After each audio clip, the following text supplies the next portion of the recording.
waste bin. I think there's one on there.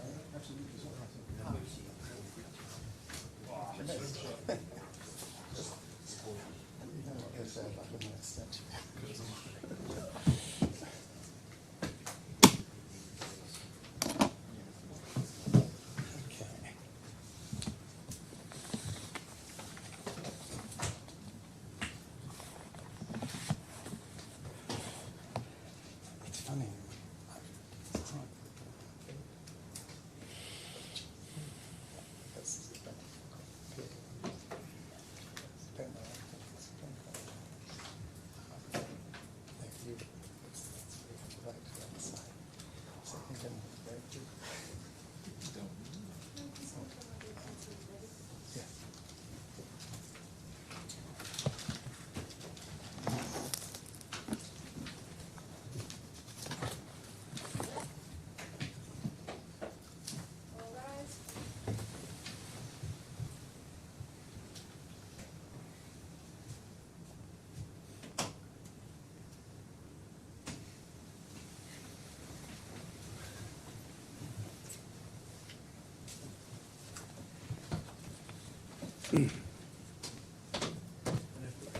No, please run. The first point I'd make is that we've now found, or as Kinderland has found, a soft copy of drawing 301, and we've got hard copies of that for everybody.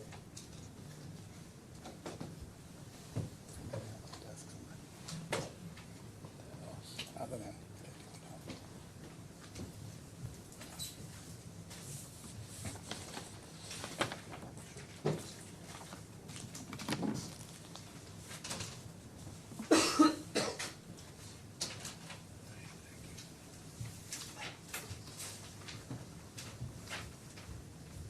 Thank you.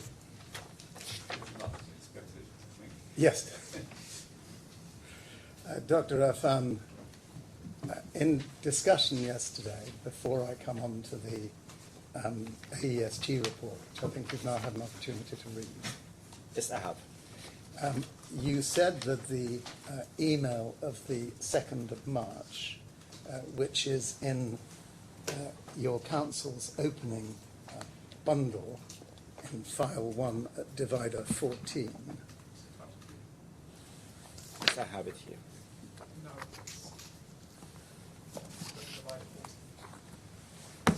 You need the white bundle, which says on the front, Defendant's Oral Opening Bundle, file 1 of 2, tabs 1 to 40. Which one is that?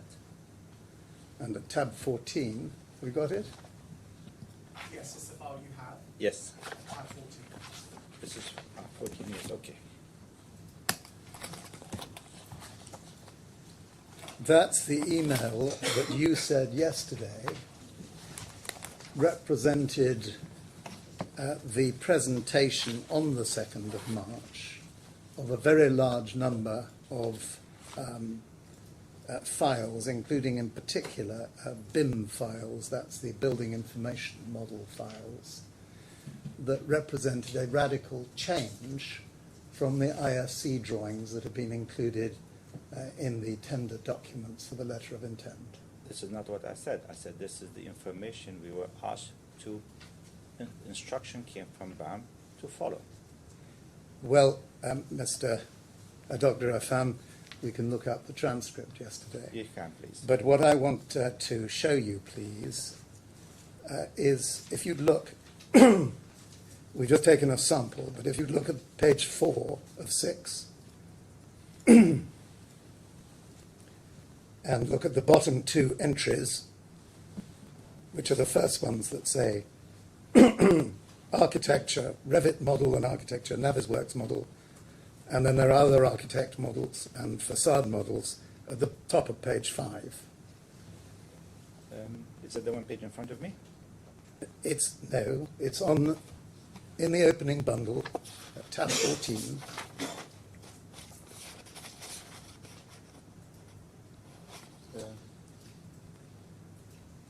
Have you got tab 14? I'm not so sure. Yes, I have tab 14. I'm looking at it, and there are Could you go to page 4 of 6, please? 4 and 6. 4 of 6. 4 of 6, yes. and go to the bottom of the page and go up one to the first one that says in the title, Architecture Revit Model. So it's the second from the bottom. Yes. I'd like you now, please, to look at the, oh, this is now on the screen, but I'm going to get another one on the screen, so keep the hard copy open. On the screen, please, I'd like you to have page 1091 in the combined bundle. Which is the, okay, you said on the screen. Okay. That's going to be on the screen. Yes. It is now. If you go to the top of the page, you'll see that the heading of the document. Operator, can we just scroll to the top of the page to see the heading? That's the index of IFC documents. Yes. And that was attached to the letter of intent. It's under index of tender documents at the top, you see. And would you go, please, on that page, 1091, down the left-hand side to 116. And if we can have the bottom half of the page blown up, that's easy to see. Thank you very much. Okay. Do you see that 116 has exactly the same number as the entry on your council's opening note, 0121 P101 KLD ARC BIM 00010003D? Yes. Go to the next one down in both documents, 117. Not the next page, operator, I'm so sorry, the next line, we stay the same document. Yes. 117 is the same number as the bottom of page 4. That's 0121 P101 KLD ARC BIM 0002 0003D. And just continuing the sample will produce a cross-reference for of all these where they exist. The top 5 of the next one, next page, 5 of 6, are numbers 118 to 122 Yes. in the index of tender drawings. Correct.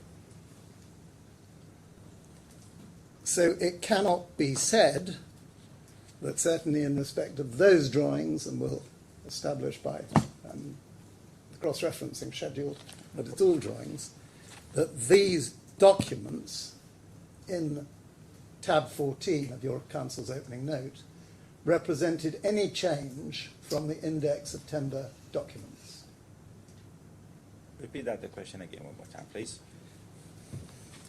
From the samples that I have shown you, Yes.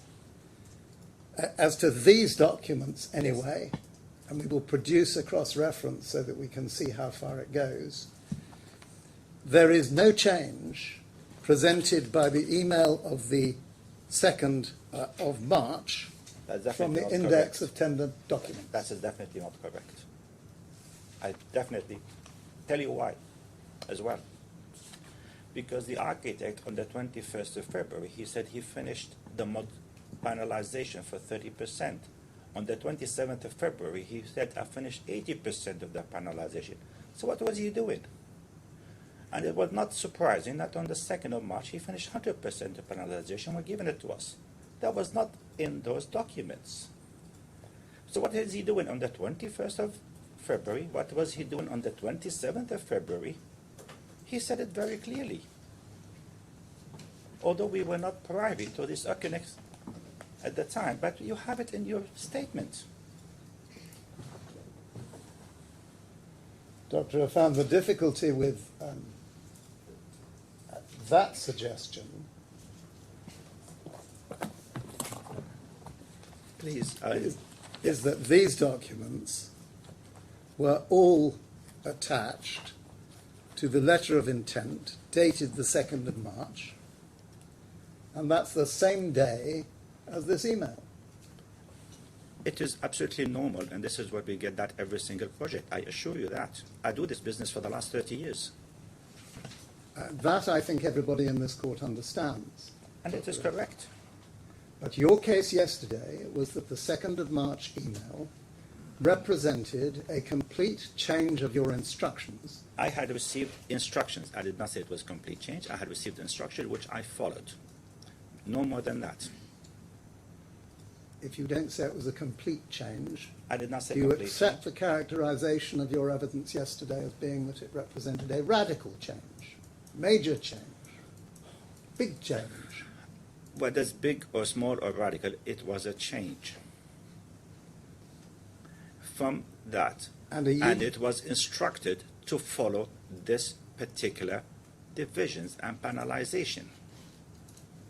And are you going to demonstrate, either in the course of your evidence or by presenting the evidence later today, where the change is from the tender documents provided on the 2nd of March, same day, in the letter of intent? I cannot answer unless I have the drawings in front of me, but it was a change, and we had to follow it. Instructions. If it was in the tender document, we would have followed the tender documents. If it was in our tender submission, we would have followed our tender submission. But it was instructions came from BAM on the 2nd of March based on 3 previous emails whereby the architect said, I am doing my panelization. I finished 30% on the 21st of February. I did 80% on the 20th, and it was quite plausible that he finished 100%.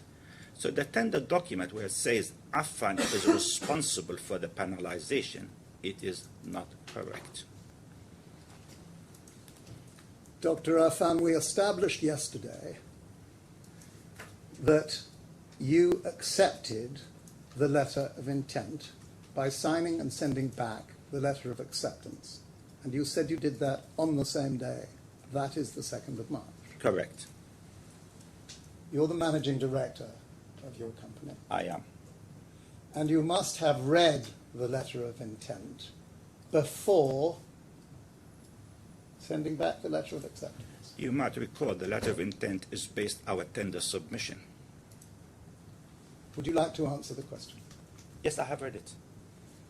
And you knew that the documents attached to it, including the register that we see of tender documents on the right-hand side of the page, on the screen now, Yes. that was attached to the letter of intent. The letter of intent included many documents. I could not have read them in one day, and maybe about 100 pages. But you must have checked, oh, well, there's an index of tender documents, and had a look there. Well, true, my people would have done that, yes. A very important contract, this. It is very important for us. That's why we received the documentation. Did you actually propose that I, Affan here, have been appointed for 5 days, tell the architect how his building should look like? He's been working on it for 3 years. Dr. Affan, I'm asking you a very simple question. I do understand the question, and I'm trying to answer your question as well. You knew that by signing and sending back the letter of intent, you were accepting that the drawings that underlay it and the models that underlay it were those that were listed in the index of tender documents. I have fully accept that. I want now to come to the report that I asked you to read yesterday. That is the AESG first report with 2 authors, Marina Kindle and Calvo, who broadly speaks to panelization. She also expresses an architect's view of the hexagonalization through the medium of Mr. Condon's report. I have read the full report and have some comments on it. Well, you'll be given, I dare say, ample opportunity to comment on it, but I'm not going to ask you to do that now. Fair enough. I'm going to ask you about a particular section of the report, and it starts at paragraph 3.2.3 on page 26.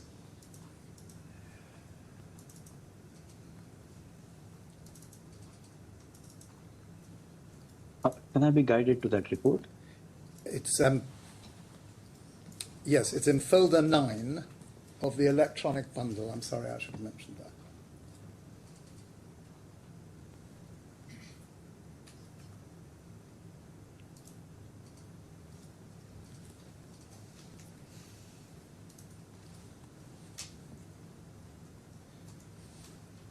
And you'll see there that whatever you say about it, the expert is reporting there that Affan's scope of work included the development of the panelization model.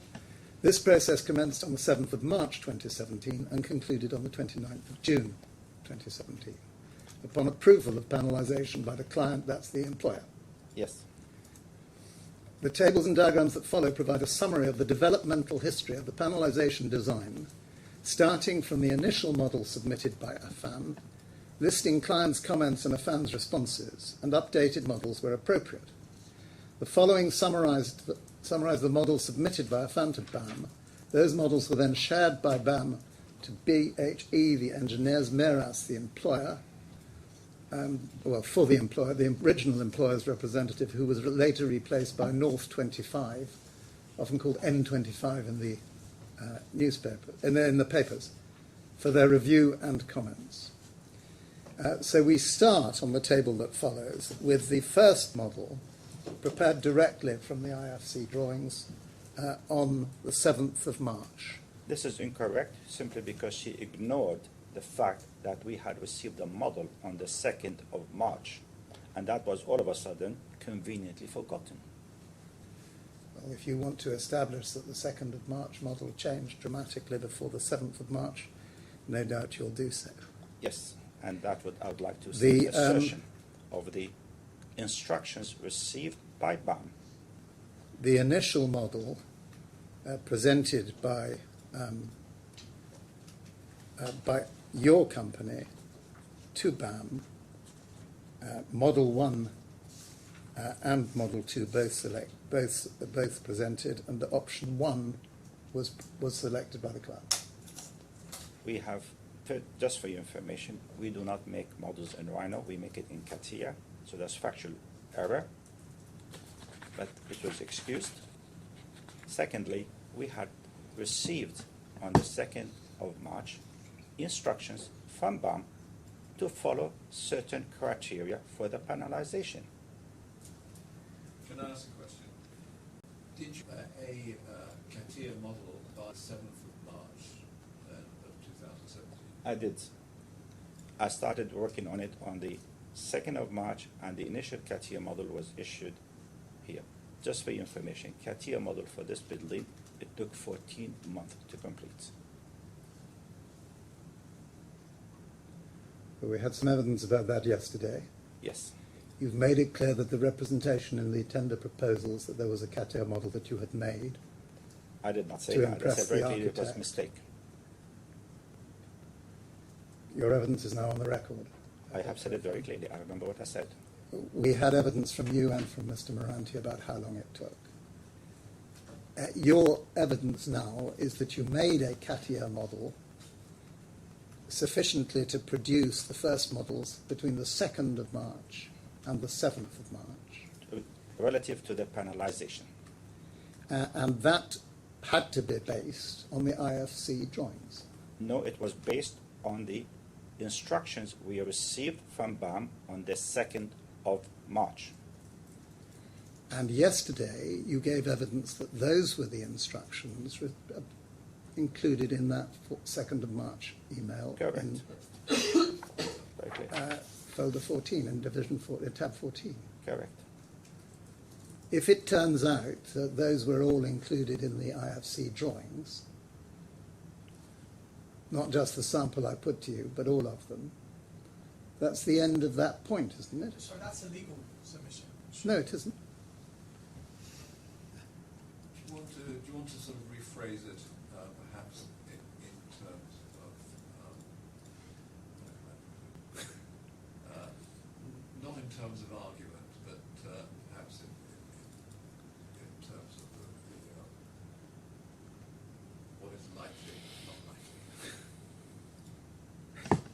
I'll put it a different way in any event. Dr. Affan, Yes. I showed you a short while ago that for the sample that we'd analysed of a number of the drawings or the attachments to the email of the 2nd of March, the same day as the letter of intent, there was a match between the attachments to that email and the IFC drawings listed in the tender. Your response to that was I couldn't look through all the IFC drawings, but I did realise that those were the binding documents attached to the tender and that I accepted the tender, subject to those models. I did say as well that if you look at the correct letter of intent based on Affan's tender submittal. What I am now asking you is whether you agree that if there is a complete match that shows that you had all the documents and computer attachments to the 2nd of March email, that you then have them all in the tender design drawings, tender design documents, in the list attached to the letter of intent. I don't have the figure, the document with me. I'm not asking you to correlate them now. I'm putting it on the hypothesis. If there is that match, then you'd seen all those attachments. Yes, and maybe did not agree with them. And that's why I made my submittal. And I have seen also the letter, which you said yesterday, the sketches, where it shows very small panels. And the only question that I am putting to you now Yes. is whether the 7th of March CATIA model, made up at great speed, was made up from those attachments. I assure you it was not. So what was it made? From What the was basis? instructions of the... Sorry, let me finish the Yes. question, just so it's in the record. What was the basis of the CATIA model then that you proposed? The basis of it was the instructions received from BAM to point out this exact model to follow. Okay, but those were not the instructions reflected in the documents attached to the email of the 2nd of March, as you were saying. I said I had received instructions on the 2nd of March from BAM. No, I'm getting very confused. Okay, tell me please. So let's take it slowly. You say that you created the CATIA model based on instructions you had received. Yes. That's what you said. When and from whom did you receive those instructions? From BAM through Econex in an email dated 2nd of March. So the 2nd of March documents set out in that email are the basis of your CATIA model. Correct. I thought you said it wasn't a moment ago. No, it That's was. why I'm confused. It was. Okay. Forgive me if I'm not following. Okay, sorry. And my next question, bearing in mind that I've shown you a match for some of the documents with the tender documents, those we've had time to correlate this morning.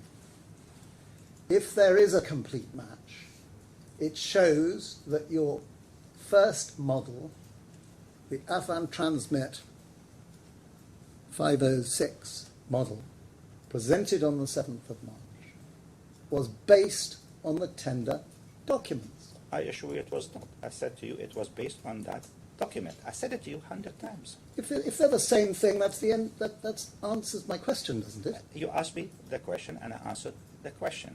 What was it based on? So, Well, I think you're there, but you're drawing a distinction. so let me, I forget, I'm Of so course, no, you- just so I'm Your Honour clear needs to follow the evidence, of course. Yes. So, building from where we were a moment ago, Yes. your model was based upon the documents that we see attached to the 2nd of March Correct. email. Your Honour, if it helps, that attachment is also in tab 15 of the bundle. Thank you So very that might much. clarify. But witness has this. Yes, thank you.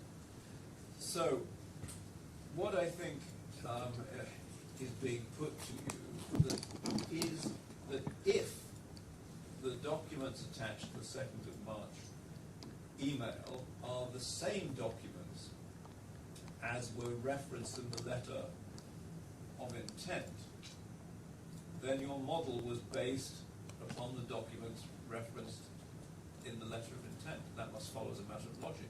It is logical what you're saying. What is illogical to me is the two emails that were sent in Econext on the 21st of February and the 7th of February.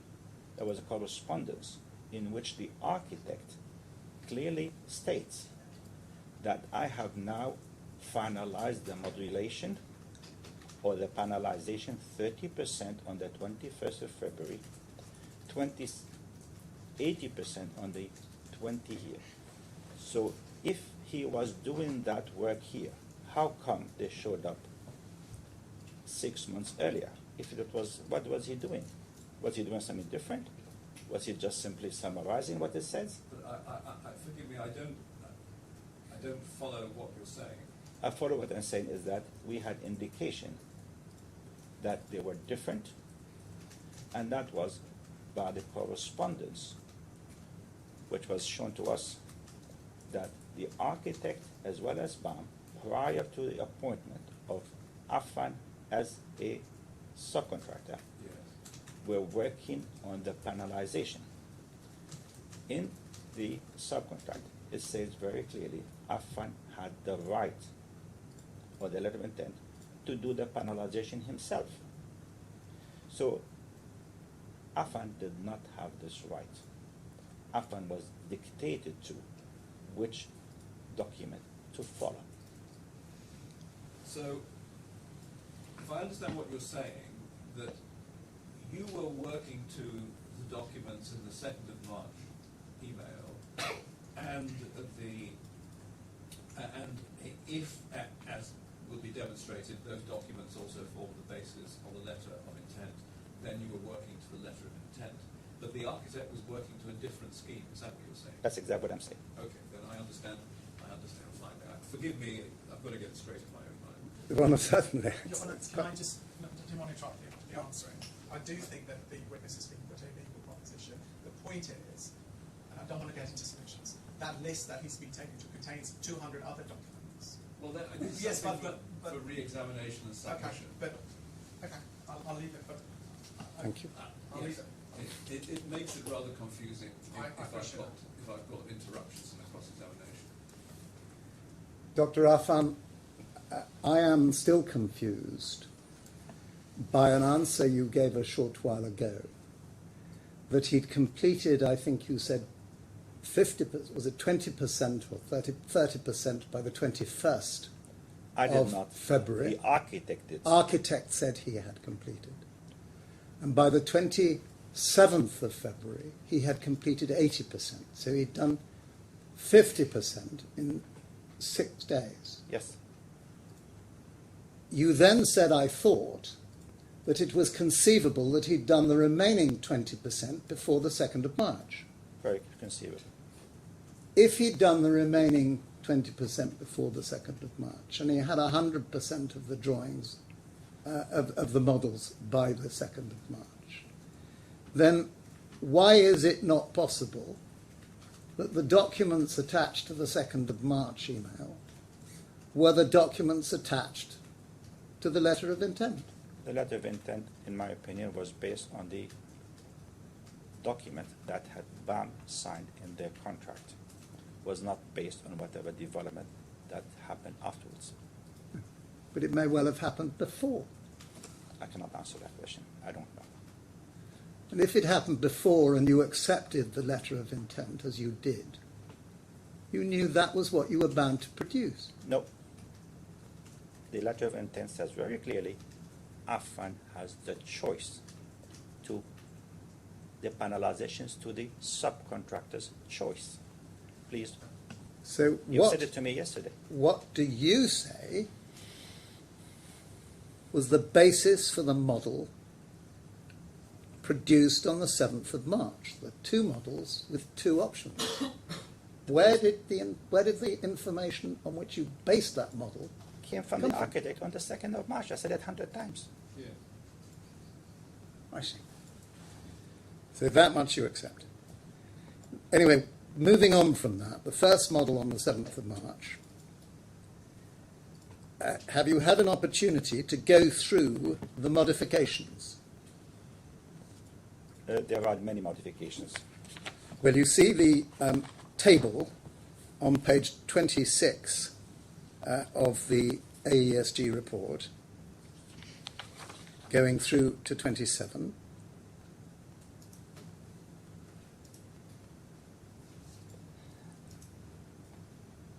It will be And very demonstrating the development of the model from the 7th of March all through the modifications and changes until the final approved model, which was on the 29th of June. helpful. Correct. And have you had an opportunity to look at the other columns of this table, I including the haven't. narrative? Yes, I had an opportunity. First of all, I can tell you that the Rhino model can never have been produced by Affan. Affan do not have Rhino software. So we had issued all the time a Could you CATIA pause there? You've explained that you produced the Affan transmit in a CATIA model. model. Correct. You made that between the 2nd and the 7th of March. For the first part, yes. When Mr. Moranti gave his evidence, his initial answer was he didn't think that the picture on the tender proposals was a CATIA model. No, it was not. He thought it was a Rhino model. Yes. So you agree with Ms. Kinderlan that the Affan transmit on the 7th of March was in fact a Rhino model? No, definitely not. The colored here was a Rhino model, not even issued by Affan, was simply colored, a picture colored.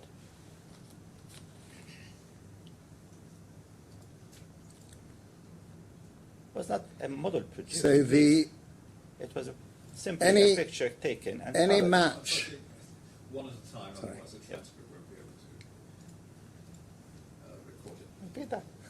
any similarity between the picture in the tender proposals and the model produced on the 7th of March is purely coincidence. Well, the picture on the received when our tender proposal was taken as a copy from some information we had received from the architect. He normally produces all his models in Rhino. And we colored it. It was no more than that. We did not produce it, I assure you that.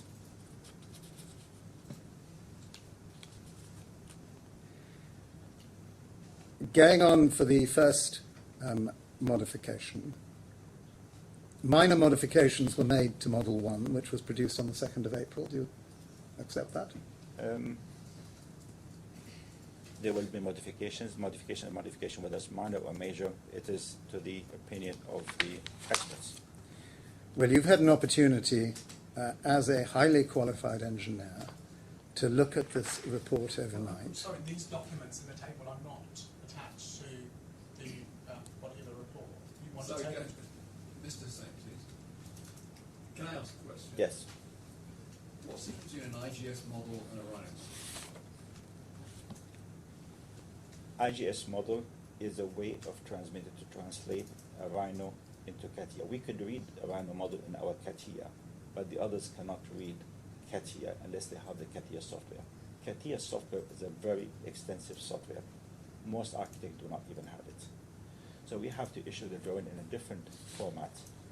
We issue all the time a CATIA model with our standard format, and they will translate it into different information. So they're you able to accept- read it.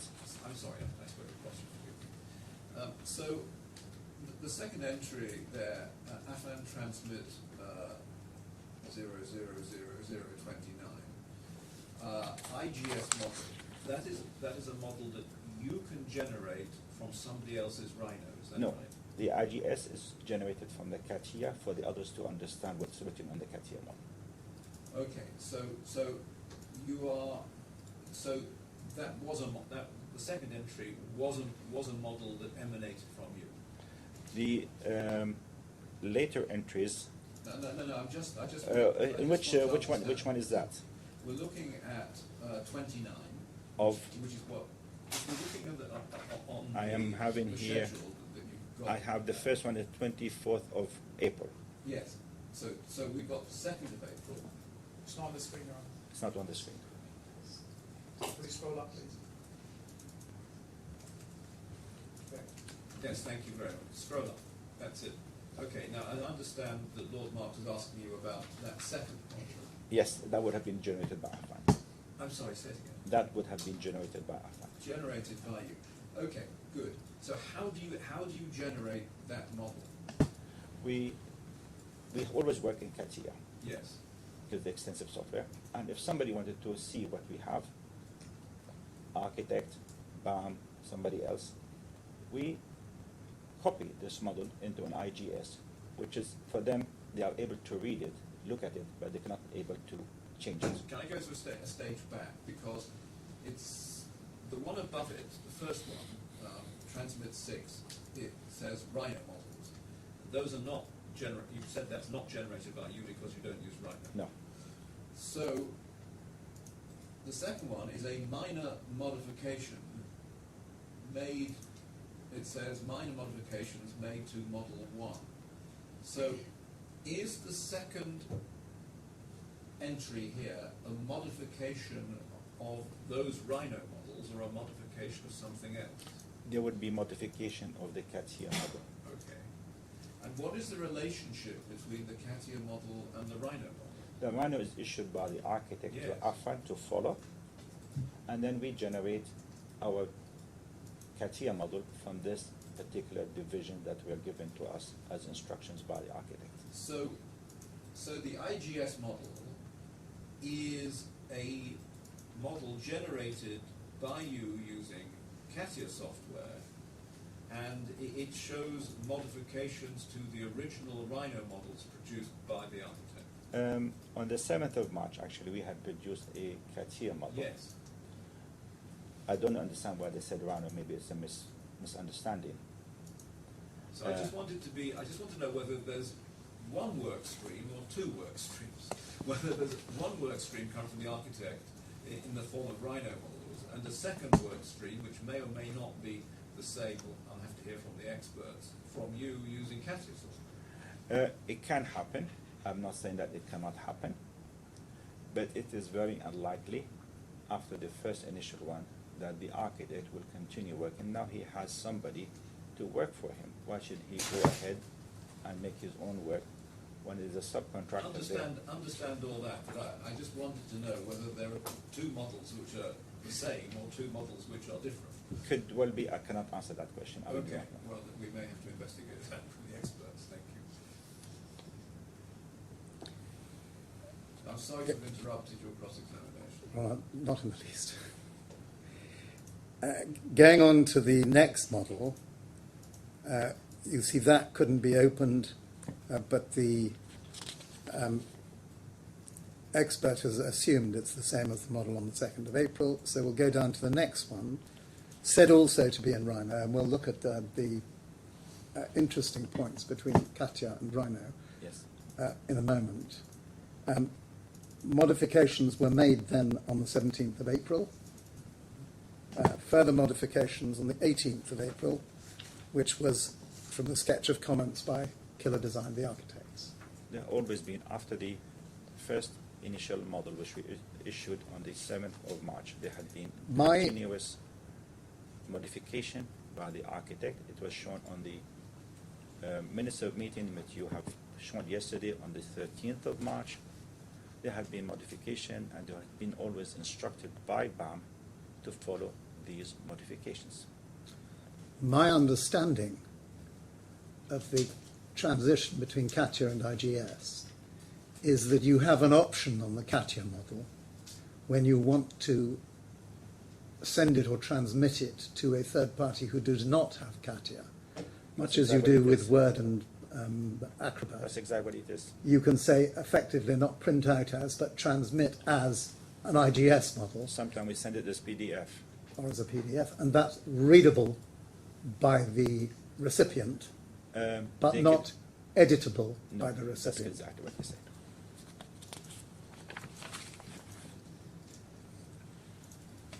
But if the recipient has Rhino, the recipient can translate it into Rhino and then work on it. Yes, they can.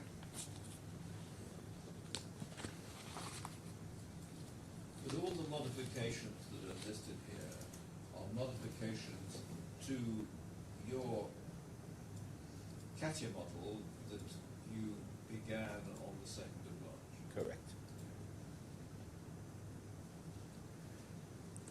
I'd like to cut this part of the cross-examination fairly short, if we can.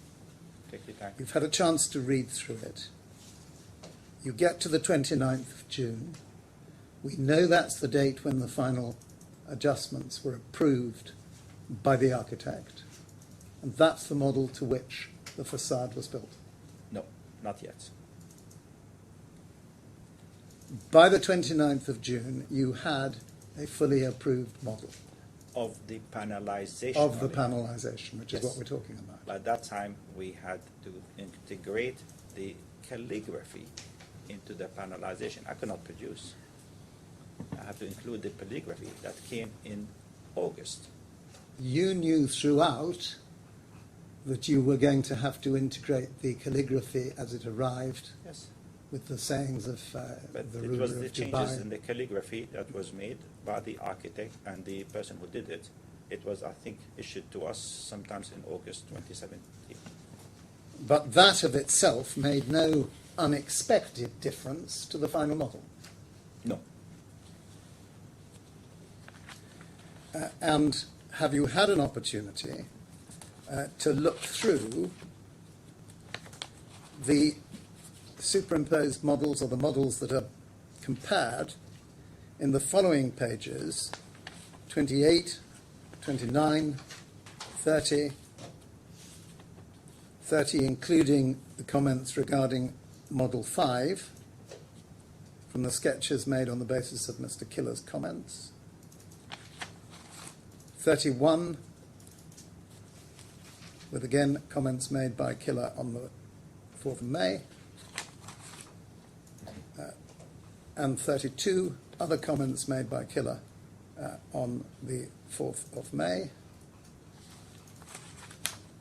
33 and 34. Yes. And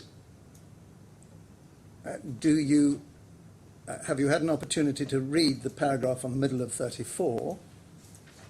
Following the review, I conducted an in-depth analysis comparing the initial model, that's the 7th of March model, produced by Affan with the finally approved model, to ascertain the precise effects of modifications on panel dimensions and the overall model. This analysis was performed using Rhino modeling software. In line with what you said about it being very expensive and architects not having it, AESG doesn't have your software. No. So they looked at everything on Rhino. I would expect that. Focusing on changes in horizontal and vertical dimensions to determine alterations in panel width and height and cumulative impact on the design, refer below for summarized tables and accompanying graphics. And then she's done analysis 1 and analysis 2. Analysis 1 involved a comparison between the initial and final models, that's 7th of March and 29th of June, regarding the length of the vertical elements. The results of the analysis are based on the model's line data, making it somewhat approximate, as it does not allow for a comprehensive panel-by-panel assessment. Nonetheless, it provides an overview of the change's impact, according to this analysis, aimed solely at determining the effects of the modifications. Approximately 10% only of the facade panels were enlarged from the initial model to the final one. If we then go and look at the table below, before I ask my question completely, you'll see that the line length of the panels, those panels that were less than 9 meters, some were affected, 71 panels, but that was by way of reduction. 9 to 14 metres, some were affected, some 6%. 57 increased in length. 14 to 16 metres, and the percentages on the left show the percentages of the numbers of panels. So in other words, 50% of the panels were less than 9, 43% 9 to 14, and then the bigger ones, just 6%, were 14 to 16, 1% 16 to 18. That is your opinion and your report. Yes, I'm asking you a question which will follow in a moment. Then the approved model is set out the number of panels. Panels affected is set out.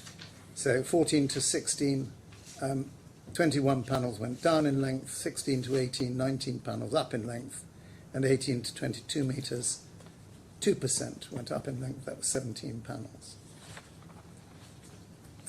That follows that analysis. Have you any reason to doubt that analysis? Very much. Well, would you tell His Honour what it is and why you doubt it? She compared it to a model that was instructed us to do, did not compare it to the tender return, which was we are based our price on. That's one issue. And that was dealt with our technical experts. I want you to be very careful about this answer. I have said it very clearly. Your Our tender return was 9 meter by 2.2.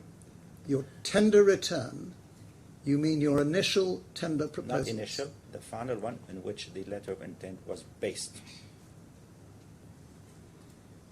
Did you base your analysis at all on the documents attached to the letter of intent? I cannot answer that offhand. My technical expert had checked it together with your technical expert, and he was of a different opinion.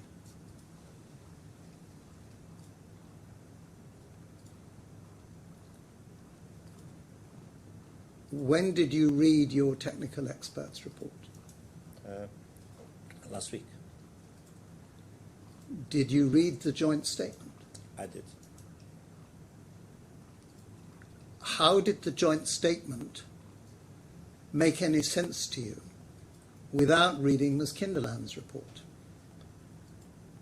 I relied on the expert opinion, the independent expert opinion by us.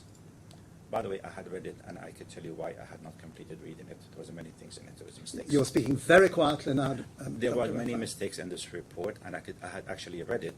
It was pointed out to me. I just found out. And I found out where the mistakes were, and I could point them out to you later. But nevertheless, for the purpose of this question, my technical experts sat down and made the analysis together with your technical experts, and they have different opinions. I'm at the moment investigating your evidence about this report and when you first read it. I read this report, and I tell you, there were many factual mistakes in it. That answer is in two parts. Yes. The first part is I read this report. I have read it. When did you first read it?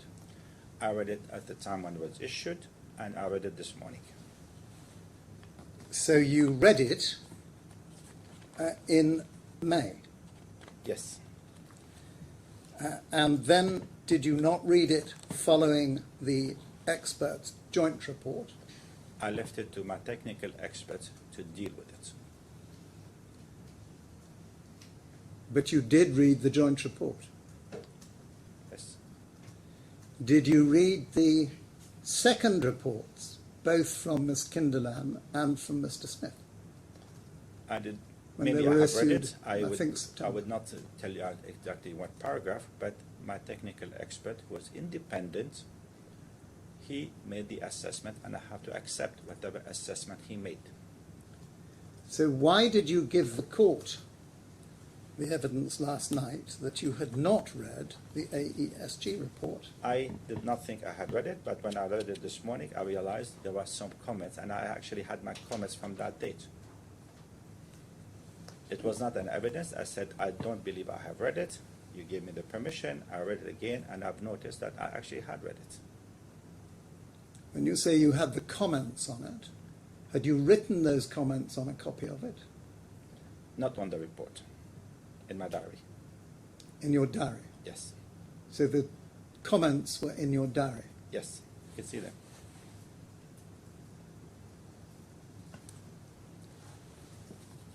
I'm really interested in why Dr. Affan disagrees with this table. Yes. Not necessarily how he reaches the disagreement. Well, I'd like you to answer his honest question, because that's... Could you repeat that Central again, point. please, the question? Yes, before we took our little byway into when you read things, you were beginning to tell me why you thought this table was wrong. No, I did not say the table. I said the report was wrong. No. With respect, you said the first point you made was that this table is not compared to the tender return. No, it said table. It says very clearly at the very top. They compared it to the model issued on the 7th of March. The first paragraph, please read it. That table, Where are you referring to? just the paragraph above. 3.2.3.1. Yeah, just to do a couple of the paragraph above. Above there. Yes. It's in the diagram, Your Honor. It says initial one. So Following the review, I conducted in-depth analysis comparing the initial model produced by Affan with the final approved model. It So was this is not. a comparison of the 7th of March. That's right, not with the tender return. Yes, that's correct. So your criticism was that it was a comparison between apples and oranges rather than apples and apples. That's right. Yes. So that's your first criticism. Yes. Do you have any other criticisms? To be honest, I did not really refer to detailed analysis of whatever happened. I did not have a copy of the random model. I have to accept the agreement or the assessment of my technical expert. And he has his comment on it. I cannot really answer that. Okay. Thank you very much. Again, I'm sorry to interrupt. Not at all. So my understanding now of your answer is that you have no comment to make for yourself on the table at the bottom of page 34. I am not in a position to make that comment now. Analysis 2, over the page on 35, involved a comparison between the initial and final models regarding the length of the horizontal elements. The results of the analysis are based on the model's line data, making it somewhat approximate again. It does not allow comparison. You can read it on the screen. Yes, I can read it. Nonetheless, it provides an overview of the change's impact. According to this analysis, 23% of the panels were affected, with 21% in fact reducing in width and approximately 2% increasing from less than a metre to between 1 and 2 metres. And there's a similar table dealing with width at the top of page 36. Maybe you're right, maybe you're wrong. I cannot answer that. If this table is right, the experts are agreed that changes in less than 10% of the panels would be minor changes rather than anything more serious. Do you accept that? From which is the changes from? Please. We know this is about the changes between the 7th of March model and the 29th of June. If the expert agree, then agree. I cannot answer that.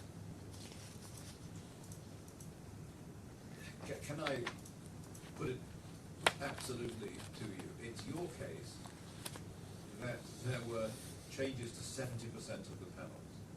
Yes, I know that.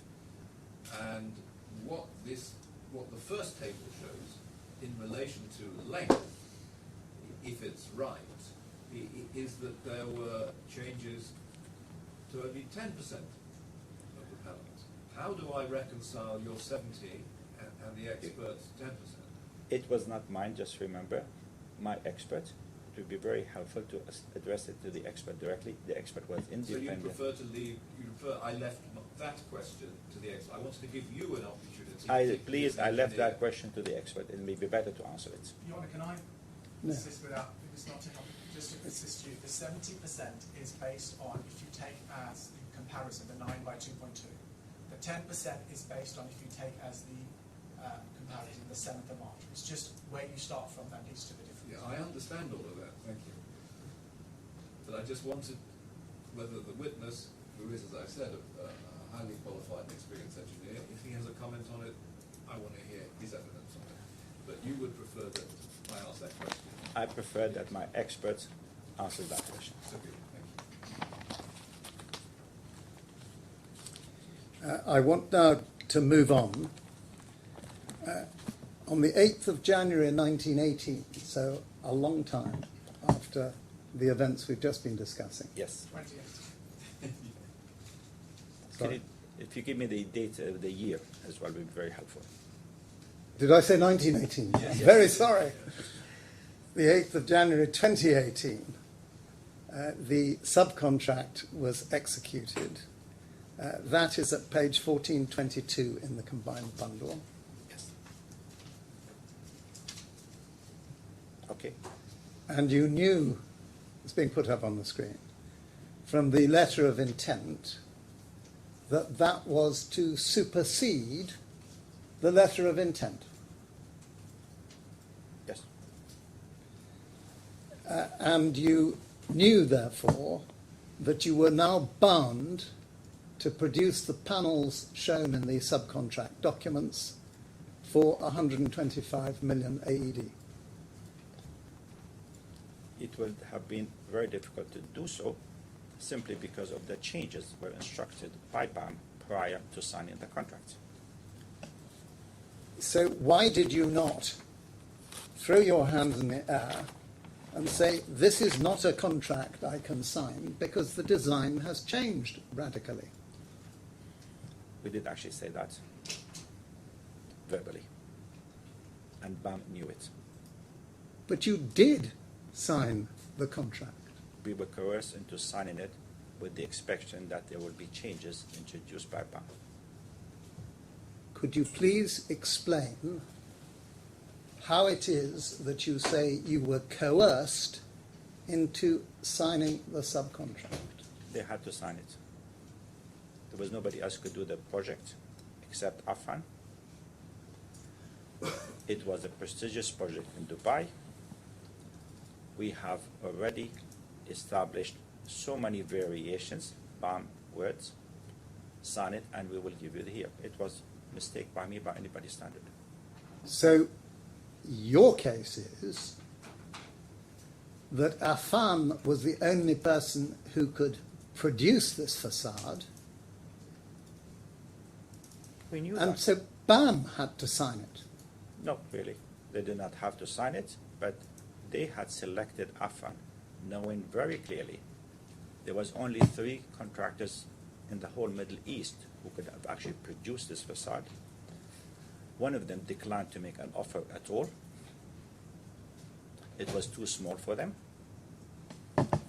The other one was called Arabian Profile and Affan. You could see it from the returns of the tenders, which I had privilege to see. So there was not really much choice. See, Dr. Affan, this is something that has been troubling me. Again, I do apologize. But this is something that's troubling me. Go ahead. What you just said resonates with my understanding of the evidence that, in fact, you had quite a bit of commercial leverage. And indeed, it's BAM's evidence that you had commercial leverage because they'd already gone down the route with you this far. Now, against that background, as I understand your case, you had realized that the contract sum was too low. It couldn't be done. After they made the changes. Yes, but by March of 2018, we had 2 facts, as far as I'm concerned, unless I'm persuaded otherwise. One, that you did have leverage because you were the only people who could do it, and they'd gone down the route with you. And secondly, you had realized that after all of these variations, the contract price or subcontract price was unrealistic. You then signed this contract. Just a minute, please. I did not know the price at that time. They were still making changes even after we signed the contract. But as before January 2018, you did you not, have a growing realization that 125 million dirhams would not cut it? I did not use my leverage as monopolist. That's not the question. No, really, to be honestly, we did not even calculate it at that stage. So you didn't know No. by No. 2018 No, we did that not. the contract price was too low. Is that your evidence? That's correct. Okay. You gave evidence a moment ago, as I heard it, that you were coerced into signing Yes. the subcontract. Because there was many changes, not price-wise, but there were changes, and they were essentially said, you have to sign it now, we have to move on. But following the logic just expressed by His Honour, Yes. it was really, on your case, BAM who were coerced into signing it, in the sense that they had no option, which ties exactly with Mr. Doyle's evidence, that they were stuck with Affan because you were the only game in town. They were stuck with Affan even when they selected Affan. There was not something new to Mr. Bam when they selected Affan, even prior to giving them the letter of intent. Now, I appreciate you're not the commercial manager, but you are the managing director of the first defendant. Yes. Can you explain to His Honour why it was that you accepted this contract with a binding commitment to produce the panels in accordance with the contract drawings at 125 million dirhams? As I said to you, I did not use my commercial leverage. I did not even know how much it really cost after all these variations. We had a good feeling that BAM were acting on our behalf to get the variations. And it was nothing special about it. We had done that in many occasions. People were honest with us, said yes, it did change. And this is the evidence, and we were happy to give you the variations. So is this the evidence? You accepted the contract I did accept the contract. with all its clauses and stipulations I did accept that. on the basis of all its documents, Obviously, yes. and you took any risk that the price might turn out to be wrong if it did. And we will get a variation. So I didn't. And we get a variation. Simple as that. It's normal. So you hoped you might get a variation. No, I did not hope. I was almost sure, because it was very evident they had changed everything. But let's just look at the background. Yes. You had an approved model, which you had had since the 29th of June of 2017. As I said to you, we did not calculate it because there were still changes thereafter. And when you sat down on the 8th of January 2018 to sign this document, you knew the up-to-date position with the model, the proposals, the work that was to be done for the contract price. I knew that. But I did not know that how much extra is going to cost. And the hexagonalization were not introduced even at that point. I appreciate that what I am saying relates, what I'm putting to you relates to the pre-hexagonalization position, Yes. but it's the post-panelization position. Yes, it was.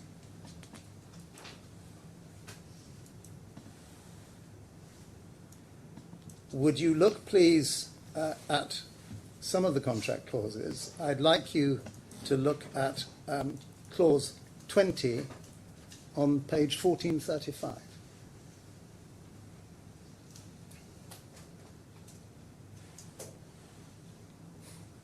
This deals with variations. You say you hoped you might get some variations. I did not say I hope. I was sure I was getting it. And I think you said actually- almost sure. Yes. And there is a procedure for variations. The subcontractor shall make such variations of the subcontract works, whether by way of addition, modification, or omission as may be, forget ordered by the engineer or the employer, and look at little b, ordered in writing by a contractor's instruction. It's exactly what we got. After the 8th of January 2018, is there any single document that you rely upon, apart from the agreed ones in relation to the LEDs and the emission of the GFRP reveals and the emission of the sandblasted etching, that you rely on as a variation instruction? Yes, the panelization was every day. We were receiving instructions by the contractor to vary the panelization. We've heard an awful lot of evidence about the period leading up to the letter of intent. Yes, to the letter of This intent. document that we're looking at now is dated the 8th of January 2018. Yes. Nearly said 1918 again, but it's 2018, isn't it? There's no document on which you rely in relation to a variation relating to panelization post this date. I was not to be aware of it. It was rather being dealt with by my commercial manager. And your commercial manager has not been called to give evidence. She's left the company. And there is no document in her name or anybody else's name dealing with a variation instruction up to this date. The first variation, which we initially indicated to the client, was dated after the approval of the visual mock-up, which took place on the 25th of March 2018, after signing the contract.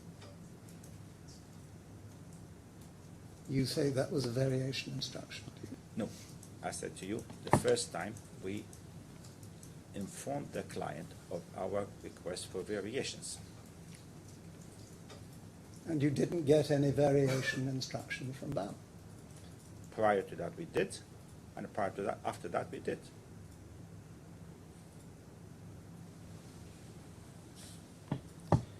Well, since it's not pleaded and it's not in your statements, Um, I'm not going to try and I ask you to cannot take answer me to that it. question. You may or may not know the answer to this, but you never referred in any correspondence to any document said to constitute a variation instruction. I would Post. not- I would not. I'm just The 8th remember, of I'm January. a technical person, not a commercial person. I rely on my commercial team to do that. You know, do you, that there is under this contract, in common with most such contracts, a provision for dispute resolution, and it's clause 30, and I'm looking for a note of the page. Can you give me the page of clause 30, please? It's 1441. 1441, exactly right.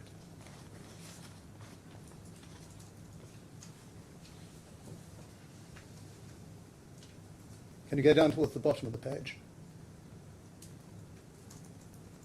The number is hidden on the left-hand side. 30.1, under the heading 30.0 disputes. If any dispute arises between the contractor and the subcontractor in connection with or arising out of this subcontract, or the carrying out of the subcontract works, then either party shall give a notice of this dispute to the other party as soon as practicable after the event giving rise to the dispute. Okay. Neither party gave any notice of dispute to the other party concerning a variation in relation I to would not have panelization. known that until that was me. My commercial team would have dealt with it. It was not my. But it's, or D2's case, that there was any notice of dispute. You have to ask my answer for that. I cannot answer that. You'll be taken to it in re-examination, I expect to find out. Yes. Then what happens is that the parties shall use their best efforts to solve the dispute amicably.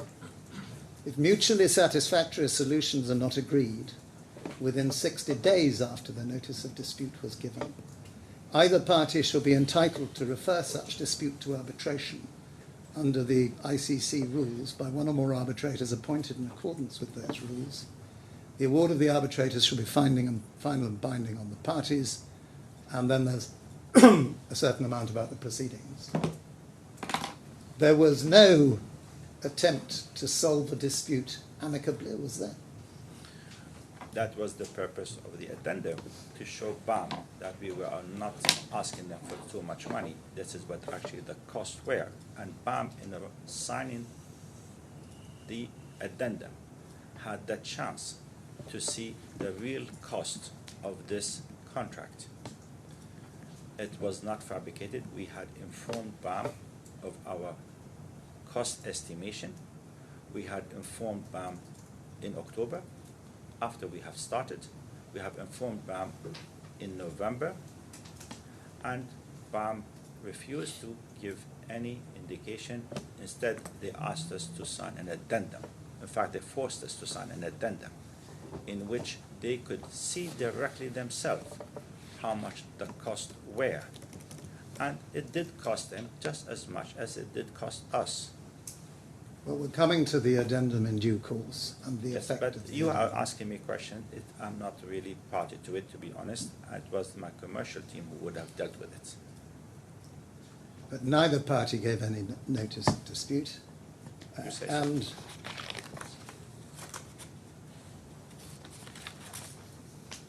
the differences between you, because BAM wanted this contract to continue, didn't they? So did we.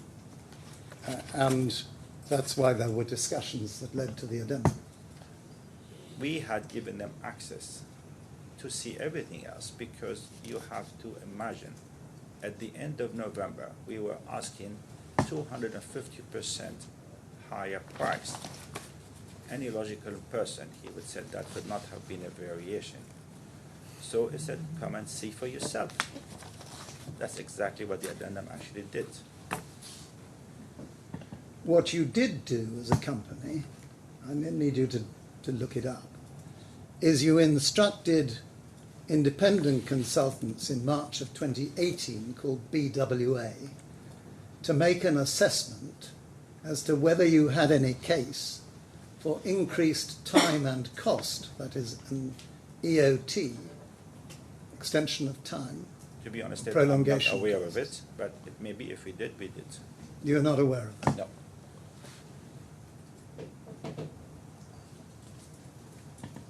Well, I'm told that the transcript has frozen and is going slowly. Don't know whether Your Honour would like to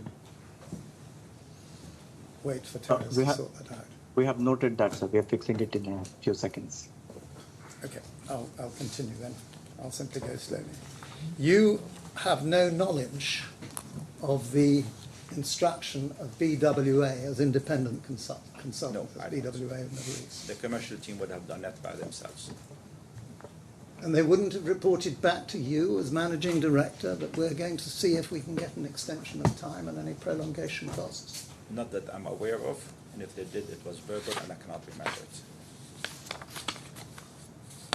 And BWA came back saying, well, this case is effectively very weak. And you pressed it no further. You never went to BAM with it. I cannot answer that question. I don't know. Do you know who BWA are? No. I just want to look at some documents very quickly to look at what your attitude to a genuine variation instruction is. Would you look, please, first at page 1514 in the combined bundle. Can you go up, please, to the date?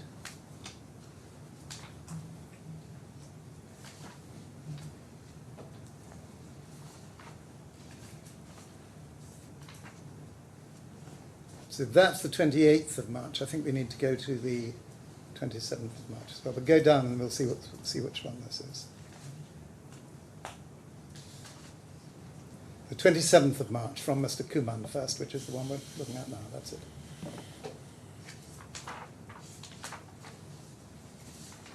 So this is BAM are hereby instructed to proceed with the Osram Linear Light Flex Diffuse 600 side LFD 600S LED strips for the facade calligraphy reveal lighting. This is what's generally called the LED variation. Technical data sheet attached for the product for the avoidance of doubt. This is subject to BAM's confirmation that Osram are prepared to deliver the LED quantities to meet the panel fabrication program for alignment with the baseline program. Would you then go to 1531?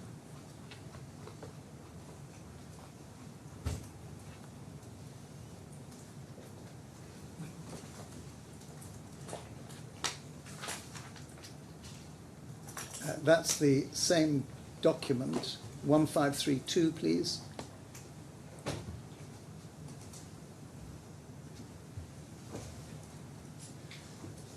And you write back, as discussed, you, that's Mr. Haslam, your director. Please note that the extra over rate for the new Osram LED as instructed by Bureau Happold in the email of 28 March 2018 will be 170.38 per linear metre. Would you go please to 1537?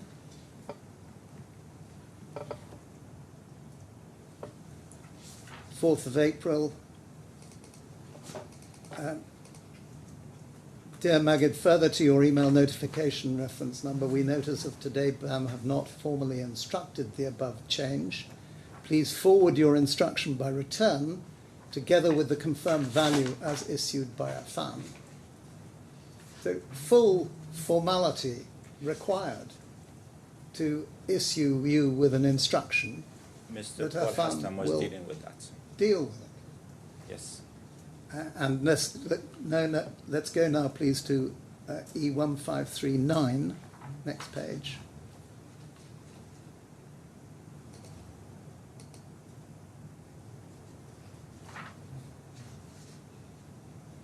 Sorry, can you go to the top, towards the top of the page first? No, down a bit. I want the body of the email, thank you. Dear Paul, that's to Mr. Haslam, Thursday the 5th of April. Affan were formally instructed under the letter issued on the 28th of March, which we've looked at. Affan should proceed with this instruction in accordance with clause 3.2 of your subcontract. Costs will be determined, next line please, in accordance with clause 21 of the subcontract agreement, which is the clause dealing with valuation of variations. So your company certainly knows what a real variation instruction looks like and what's required. We knew it beforehand. I don't understand what the point of this one. So could you keep your voice up, please? I do not know what are you trying to say, but if you say that this we know, I'm happy that we know. What I'm saying is that when there is a genuine variation instruction and a genuine variation, your company is extremely careful to be clear that they have a full instruction in writing in accordance with the contract. Yes, we do know that. And that the valuation mechanism is agreed. Yes.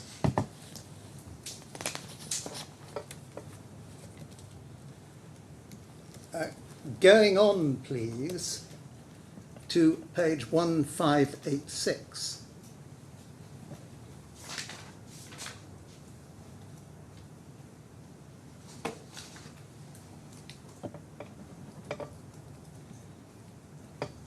Can you go down the page a little?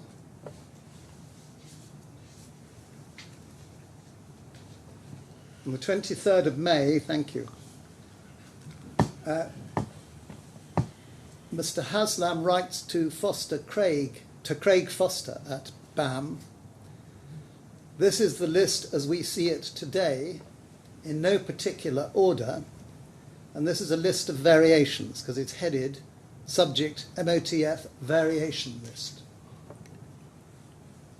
Yes. And under additions, by this stage, he's added in the hexagon pattern to the stainless steel, and we'll come to that in a little while.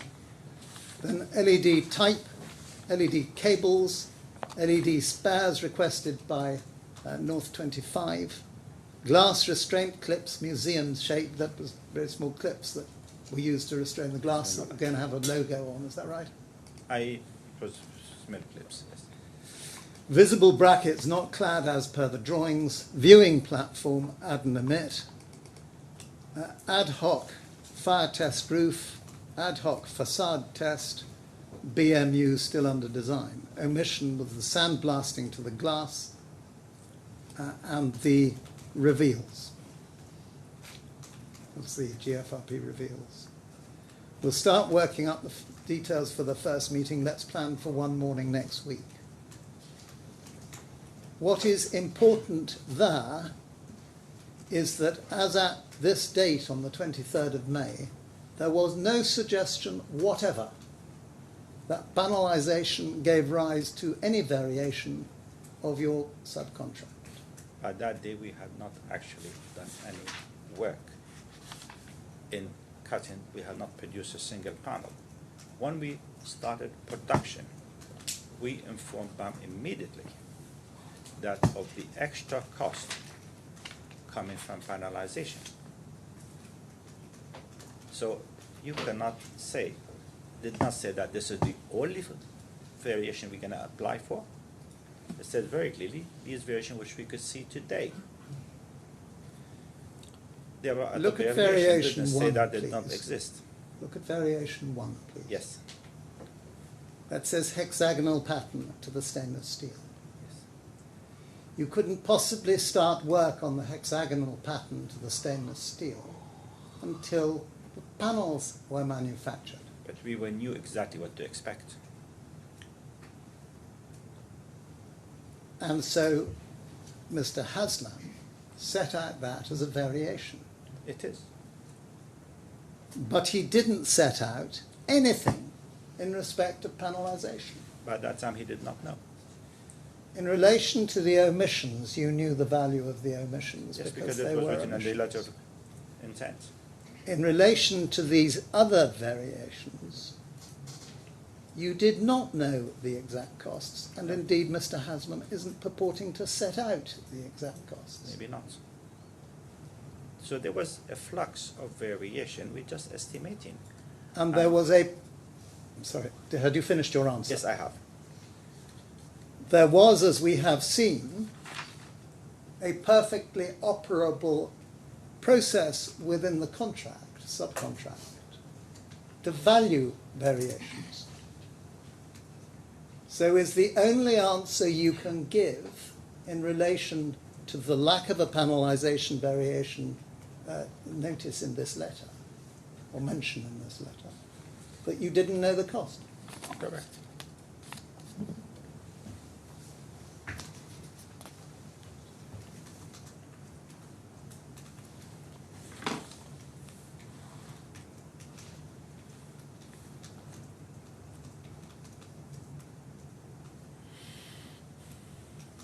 Going back a bit, one small issue, you just mentioned that you had no knowledge of BWA and you didn't know who they were. To be honest, no. Even to date, I still don't know. Would you look, please, at your third witness statement on page 698 of the bundle? My witness statements. Yes, your Yes. third witness statement, page Yes. 698.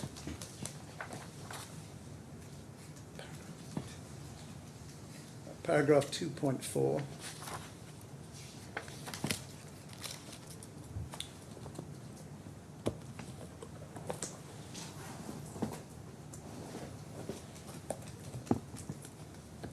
Yes. Got that?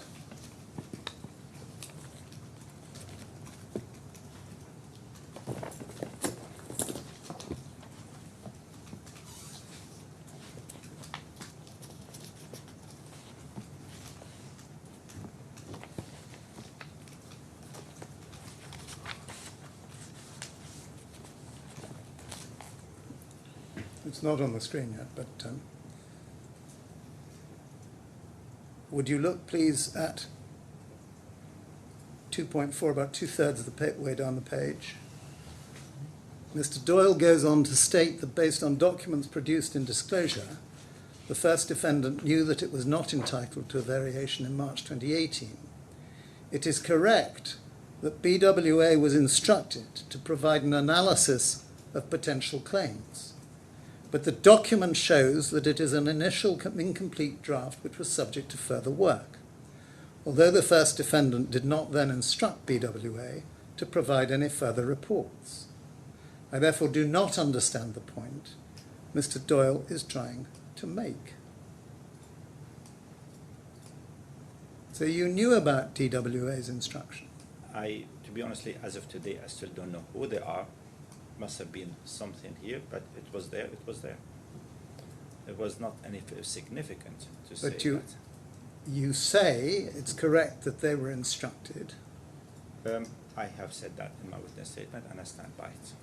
and you say the document shows it's an initial incomplete draft, so you must have read the document. Maybe, yes. And you knew that there was no further instruction of BWA to provide further reports. No doubt you knew that was because they said you didn't have a case. To be honest, I really don't know what they said. That's what they said. No case, the case. Why did you tell His Honour that you didn't know who BWA were? I really slipped my mind. Simple as that. It was not of any significance to me. Your Honour, it's 11:30. I don't know whether that's convenient. Yes, why don't we take our mid-morning break for 10 minutes or so? Again, Dr. Affan, you know the score. You're not meant to talk to anybody about your Okay, evidence. I understand. Okay, I we'll. don't even speak to my wife yesterday. I don't know whether that's a good thing or a bad thing. No comments. Okay, we'll resume at 22. Thank you. All rise.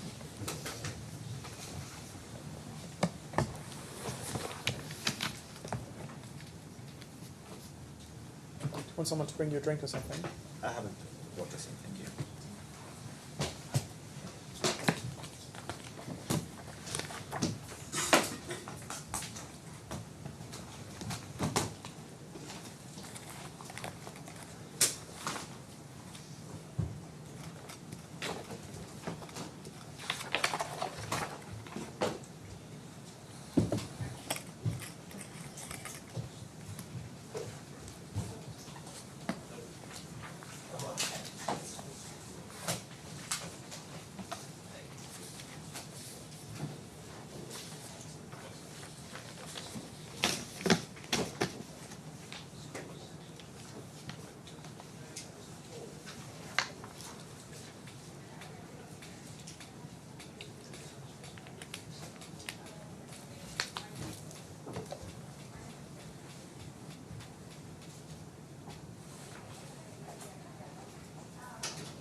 Tidak apa nih,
Dr. Affan, I want now to move on to the question of hexagons. Would you look, please, at page 1598 in the combined bundle? It's written in front of me. 1598. And I have down the not seen page, it. please. It's not. Okay. That is a letter sent by Graham to That's yes. Affan. Okay. Okay, and if you turn to 1599,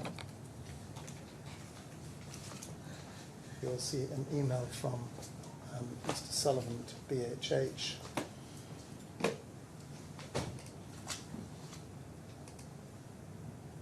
And you'll see that that says the workflow review history. The attached documents have completed the stainless steel cladding hexagonal pattern and splits.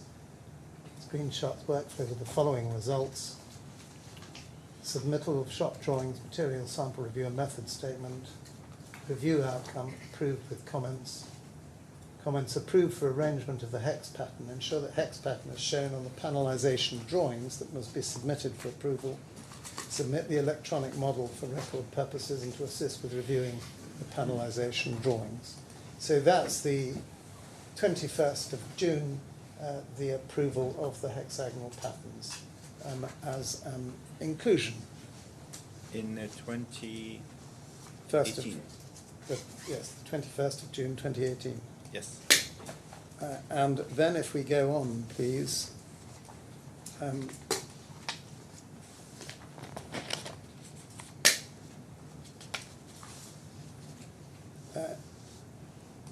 I'd like you to go to the 23rd of, well, go to 1577, which goes back slightly.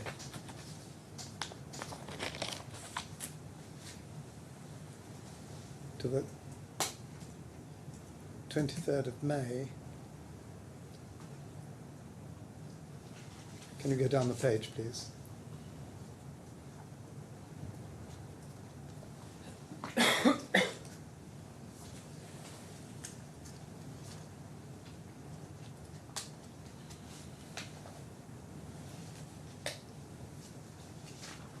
Thank you. Please find attached the panel drawings presented to us at the meeting pre-approved for the hex pattern. This includes the drawing numbers. Please submit the completed drawings to Aconex for our approval. And it says when submitting to Aconex and so forth. And then go to 1581.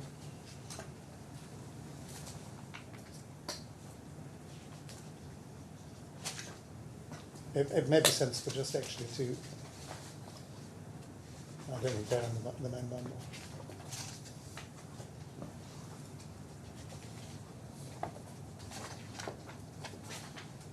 You can see a set of drawings starting at 15. Well, you go to 1581, which is the one I suggested.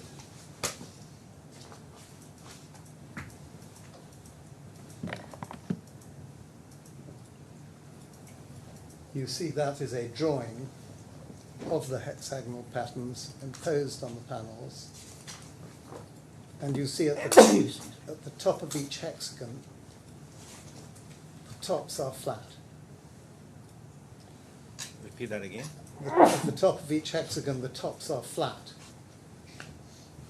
So you have a flat side, and you therefore have flat sides along the top of the panel. Flat sides and What do you mean by halfway flat? up the hexagon. There's no panel but it's flat. Sorry?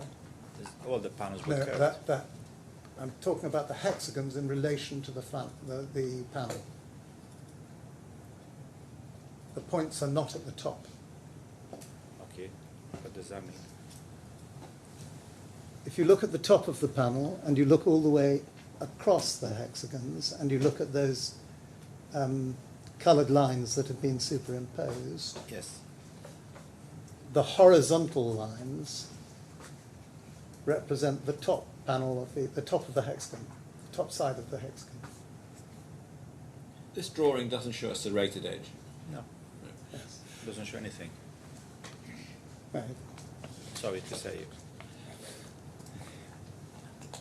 All I'm asking is the orientation of the hexagons is in this drawing flat along the top? It varied from each panel. You know that's in dispute.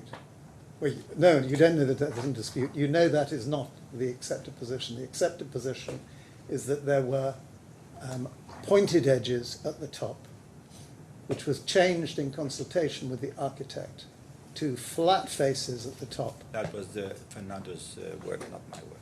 Fernando's work, not your work, so you can't comment on No. it. Okay. But what this does show, I mean, it may just be a convention of the drawing, because it looks like it does show joints in bolder lines with the hexagons interlocking. Yes, all the hexagons were interlocking. Yes, but we're just talking about this drawing, and I'm not sure necessarily the point that you're making with respect, Lord Marks, it may be a point on how the drawing has been drawn rather than what it represents. I think it is. My understanding is, and you can interpret this better perhaps than I can, I don't want to spend too much time on this, is that each of the black numbered panels is a panel. Black numbered panels. Yes, By black so numbered. on the left-hand side, LO132 EWS01, and then LO131 EWS01, and then LOS30, I and so have forth. only Those are one all drawing in panels. front of me. Sorry? Yes, okay, this way. You agree with that? And then somebody has drawn on, for whatever reason I don't know, lines that look like purple and turquoise. Those aren't lines that appear in the final product in the building. Definitely not. If you go and look at it, it doesn't exist. And nor do they mark differences in the hexagonal panels. The No. hexagonal panels are spread all the way Really, I across the don't know panel. exactly what you're referring to here. And I think it's common ground now, although that wasn't the way it was pleaded, that the idea that these are all separate hexagons in some way stuck onto the panel individually is nonsense, isn't it? No, it did not say that. That's not correct what you're saying. They are separate hexagons stuck on the panel individually, or they made aren't? in sheets, and they were cut into separate hexagon, and they were stuck on the panels, and they were left to be jointed at the sheets by 1 or 2 millimeter to make sure that we could be easy to install them. They were scored, weren't they? No, The sheet was scored. no, it was cut. I show you. I have some sheets in the factory still. Come and look at them. Well, we'll come back to that because it's very easy to see from a picture that we saw yesterday. That You the, can go and look at it in the museum. It's very easy. It's not far away from here. well, I've done that, but I'm no expert. Fair enough. I understand that. When you say you've done that, that does, I'm sorry to interrupt, but I have been thinking that at some point it might help me To take a say- view. Yes. You can see how difficult it was. Well, I'm Can I leave very it with happy the to do parties? that. Well, Would Your Honour be happy one evening, perhaps tomorrow evening after court, to go then if that's convenient? I don't know whether it is. well, it depends on the museum authorities. Yes. Can I leave it with you and Mr. Hussain to liaise and also to liaise with the museum Of course. itself? Yes. Would Your well, Honour want to go inside the museum or simply to see the facade, which I looks easily? I will have heard the expert evidence by then because we're on Quantum on Monday.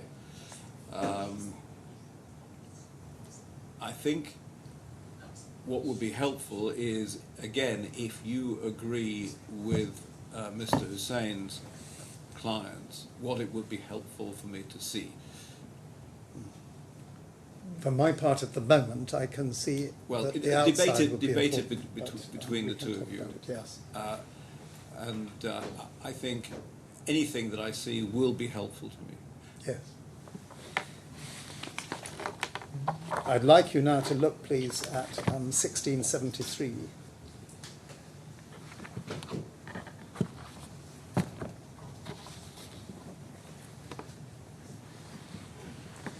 This is a letter from Mr. Haslam to Mr. Farrows, the operations manager at BAM.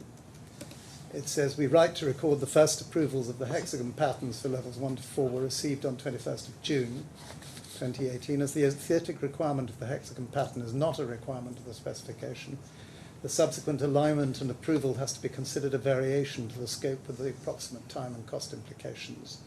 We'll advise in due course of the full effects under 21C.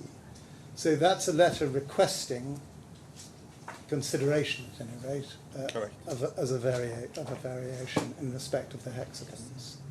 And that is then passed up the line for the engineer's consideration on the 4th of July at page 1685.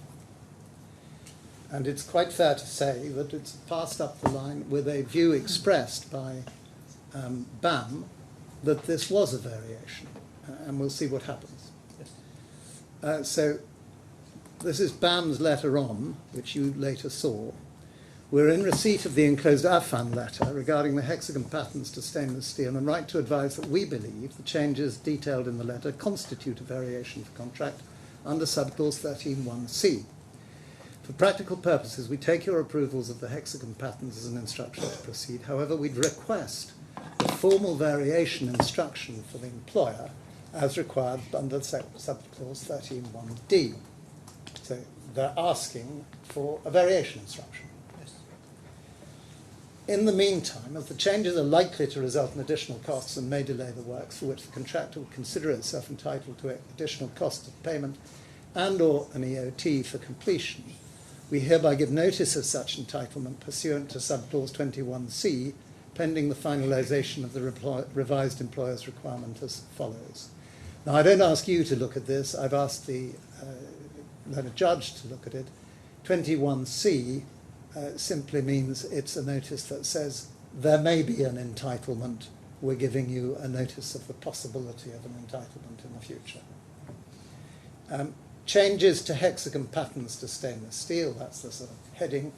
Upon receipt of the foregoing clarifications and instructions, we will assess the implications associated and will provide the relevant further updates in accordance with the provisions of the contract. So that's the 4th of July. And then would you look, please, at the 18th of July, which is the response from Bureau Happold on the at page 1684.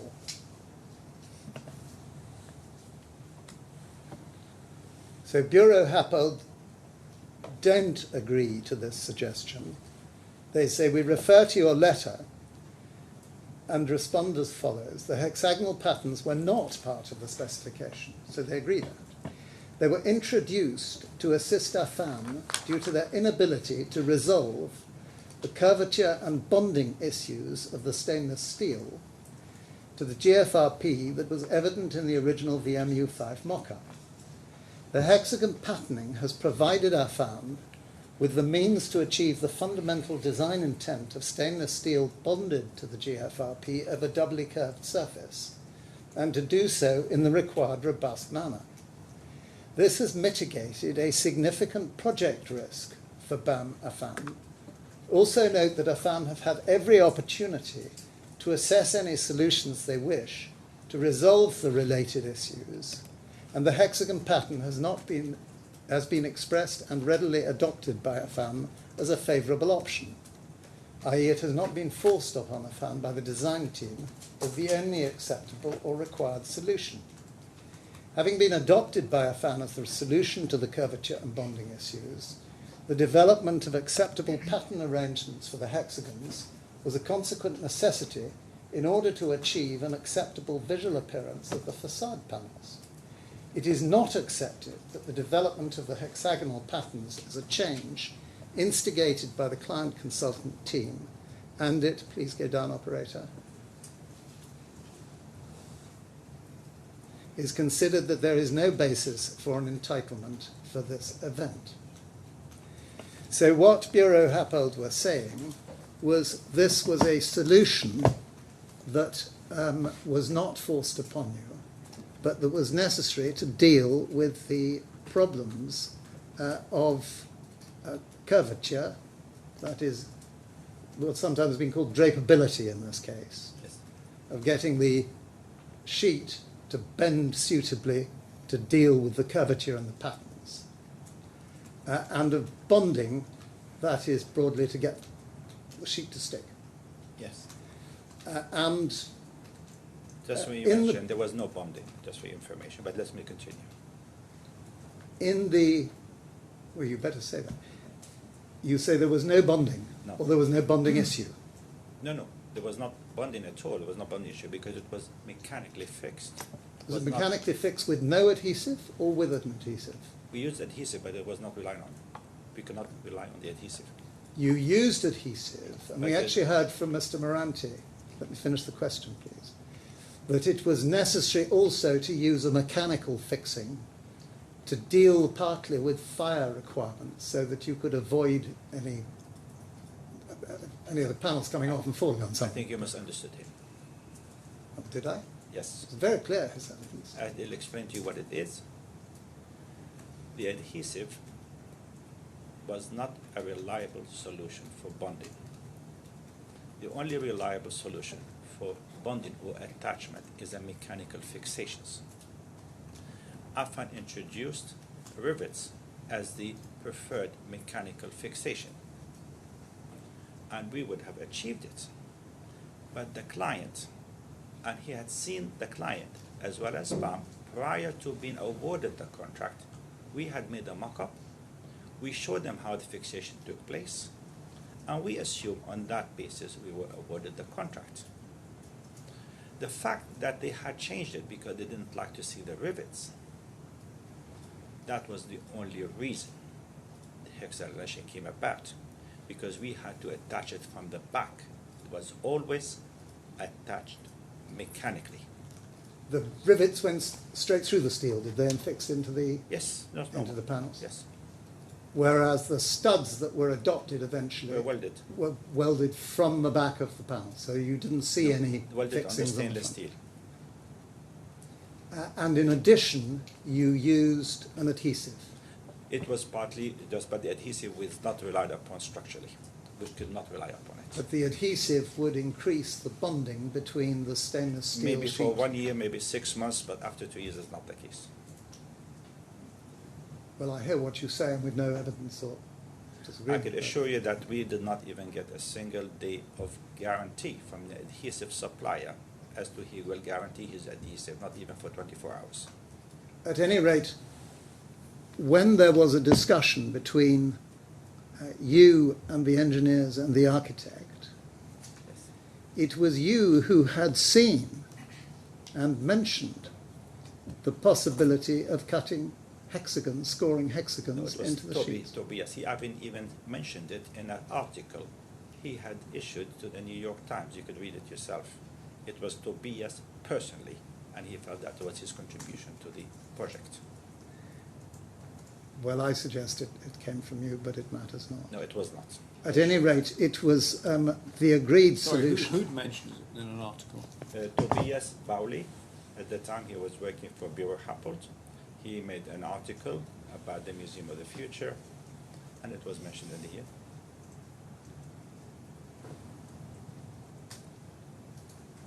The article was a long article, but you are happy to see it. But it is certainly the case that the architect and the engineer did not appreciate seeing the effect of the rivets on the stainless steel sheet.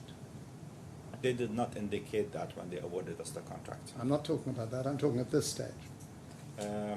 Obviously not. Because they were visible from the outside, and that was thought to be unacceptable for the design. Aesthetically unacceptable was not the buildability issue. Not a buildability issue, it's an aesthetic issue, you say. No, it was different. I could have built it. I have shown them how to build it, but they have changed. Do you understand the distinction I'm trying to draw? Your case is that aesthetics have nothing to do with design. That's for the architect. Correct. The claimant's case, and it'll be for his honour to decide, is that the aesthetics of a design are a part and parcel of the design, and that if the architect wanted an improvement that was aesthetic, that's a matter for you to discuss. Yes, and that we've received a variation. And that you had problems with the drapability and the bonding as a result of No. the we fact did not that have- partly that the rivets showed. No, that was not the case.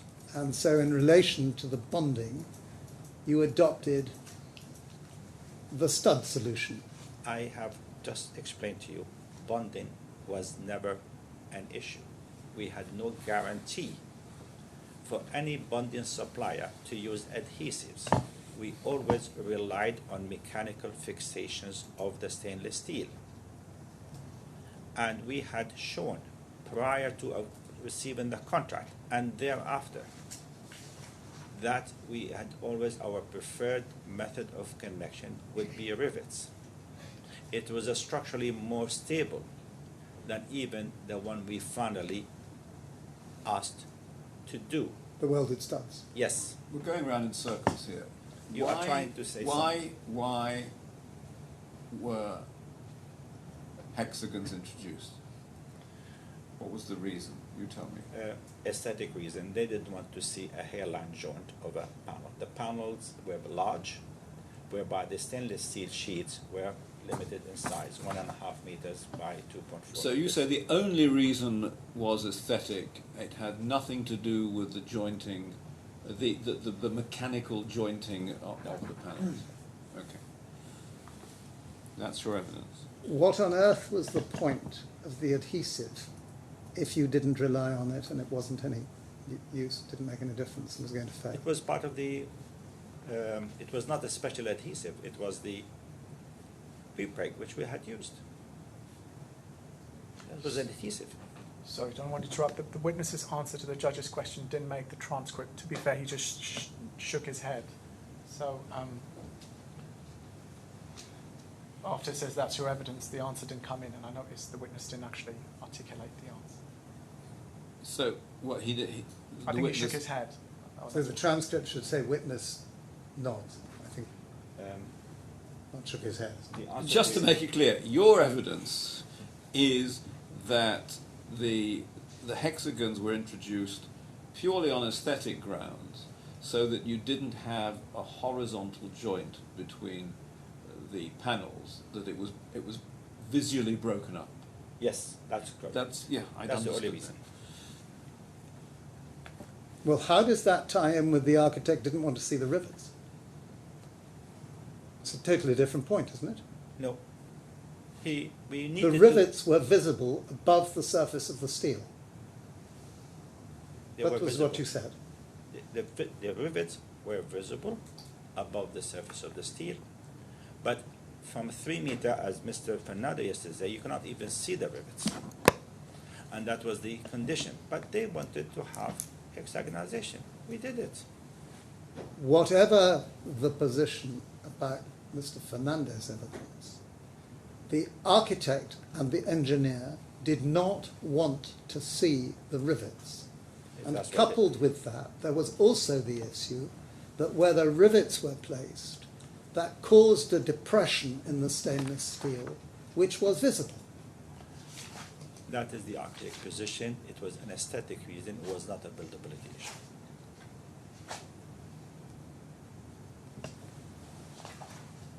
But you accept that the rivets were visible and they were capable of causing a depression, which is really common sense.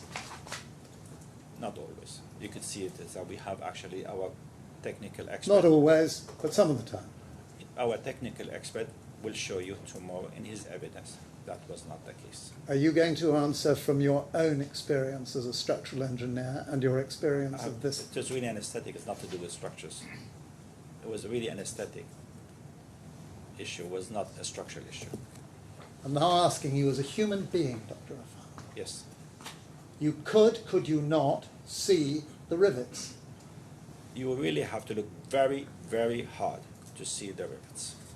And on some, at least, occasions, you could see that the rivets caused a depression in the surface of the stainless steel, which was visible. I am short-sighted. I will not be able to see it. Is that really your answer? Yes.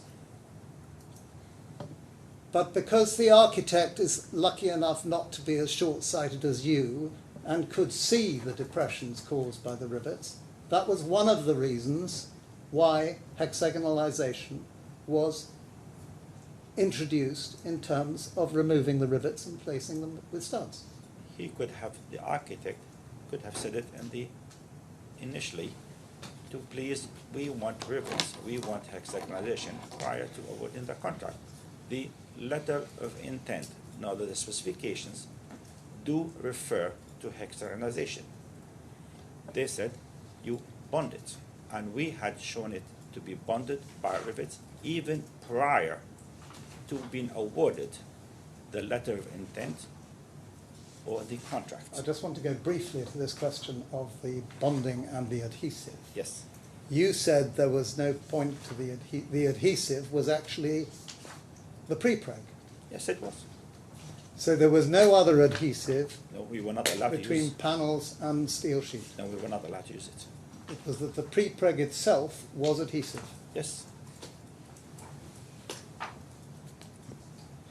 I now want please to go to page 1683.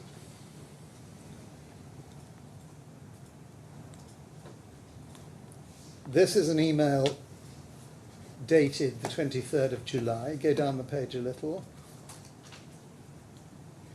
We hereby forward Bureau Happold's letter for your information. Go down the page a little further.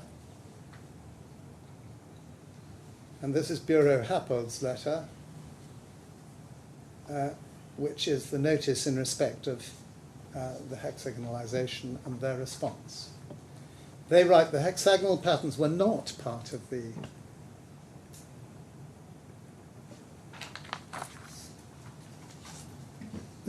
sorry, you don't need to know what they write because I've already read you this. But you got the copy of this letter. That's what happened on the 23rd. Maybe, yes, we did. And from that time, you knew that BAM had refused a variation under the main contract, and that BAM had been refused a variation under the main contract, and that BAM was refusing Affan a variation under the subcontract. But they will continue to instruct us to use it. You were continuing to do the hexagons, but you were doing them on the basis of the view taken by the engineer and the architect, whether you liked it or not and whether you agreed it or not, that the hexagons were going to go ahead, but it wasn't going to justify a variation instruction. I cannot answer that question, to be honestly. It is, they could do whatever they like. I have no contract with the with the employer. My contract is with BAM. And you didn't suggest to BAM that you didn't accept the view expressed by the engineer and the architect. I was not privy to this letter, just for your information, but Mr. Paul Hassan would have dealt with it. So you weren't privy to this letter? No, So this No, is just a personally. commercial matter that never came to your attention? not really. The Paul Haslam was responsible for the commercial issues. I was responsible for the technical Well, then I issues. can only really ask you in theoretical terms. Yes, You're very familiar with procedures under construction contracts over the years, are you not? no, You know of the clause allowing you to issue a notice of dispute, which I is in don't. very common form. I don't know. You don't know. No. You ask the question, I'll answer you. Are you saying that you didn't even receive this letter? You didn't even know I that did not there'd say been a that. refusal? I did not say that. As I said, I was not privy to it. What does that mean if it doesn't I mean did you not didn't see it. know it? You didn't see it? No, Did anybody tell you about it? I'm not so sure if it did. Would not have been actually a reason to tell me about it. Your company has been refused a variation instruction by the main contractor on the basis of what the engineer and the architect thought, and you didn't instruct anybody to dispute that. To be honestly, I would not have done that myself, personally, and that was not my scope of work.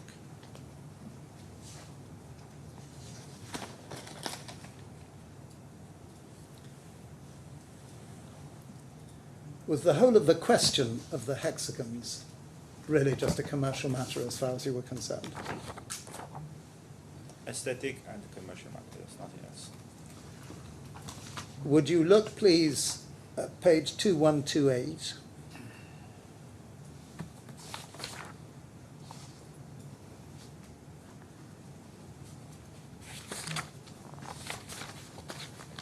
This was a list of variation orders which had been identified following the approval of VMU 05, that's the mock-up. And what is said there at number 1 under hexagonal patterns, would you just go up the page, please, operator?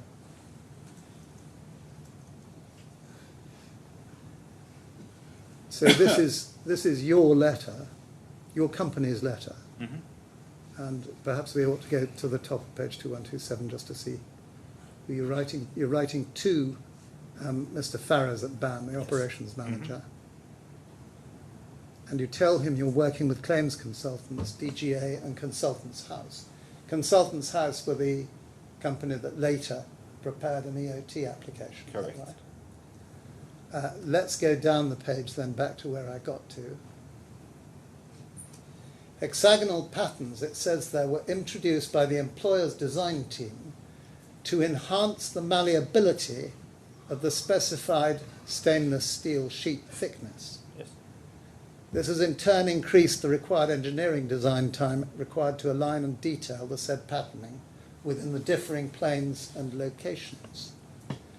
Enhance the malleability is another way of saying increase the drapability, isn't it? It increases, but it's not necessary.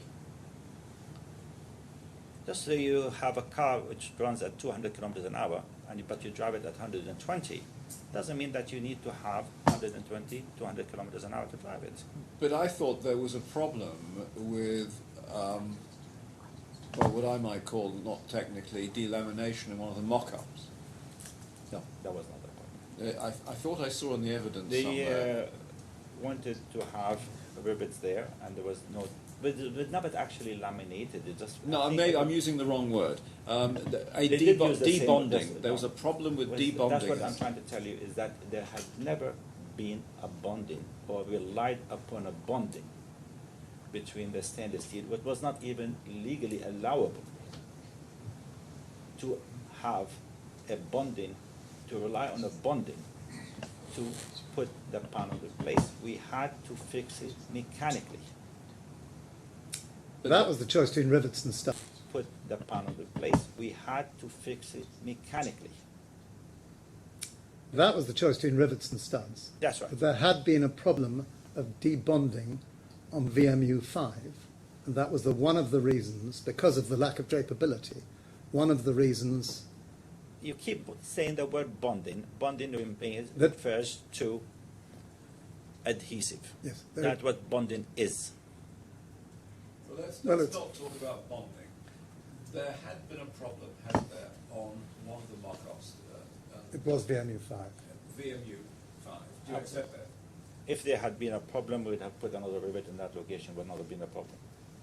So you don't know about that? No, I am aware that they wanted to get rid of the rivets, and they weren't trying to find any excuse to get rid of the rivets. Yeah, no, that's not an answer to my question. My question is whether or not you were aware that there had been a problem on VMU. There was not a problem, it was an aesthetic issue. They had made it up. Sorry, that's... So, can I ask the question again? Were you or were you not aware that there had been a problem on VMU 5? I was not aware. Okay. And if there had been such a problem, then that would have been a problem that could be relieved by making the whole sheet more drapable. There are many different ways of tackling this problem. But you not, can- not one of them. Well, This you is just one potential. That is one. The one that was chosen here to enhance the malleability, in the words of your company, was the hexagons. No, I can assure you that was not the reason. So Just for your information, we enhanced the maneuverability on some of the issues by reducing the thicknesses of the stainless steel. There are many different ways to enhance it, not this only way. So can I put it to you bluntly? Yes. may, you disagree with what's in your letter here, My letter what? The company's letter. the company's letter. No, I did not say that. It was enhanced, that's correct, enhanced it, but it doesn't mean that it was the reason. You're picking on the wrong word with respect, Dr. Affan. It's the malleability we're concerned about. I'm working about the enhancement. Yes, everything, yes, enhances. Yes, it's correct. It enhances the malleability. Yes, it does, of course it does. Now, the position is that this was never taken any further, was it? I cannot answer that question. And when it came to your letter of October 2018, this is page 1710 to 1711.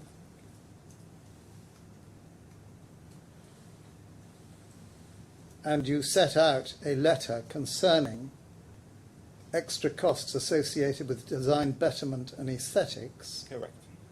some 19 months after the panelisation workshop. You had it design betterment and panel aesthetics.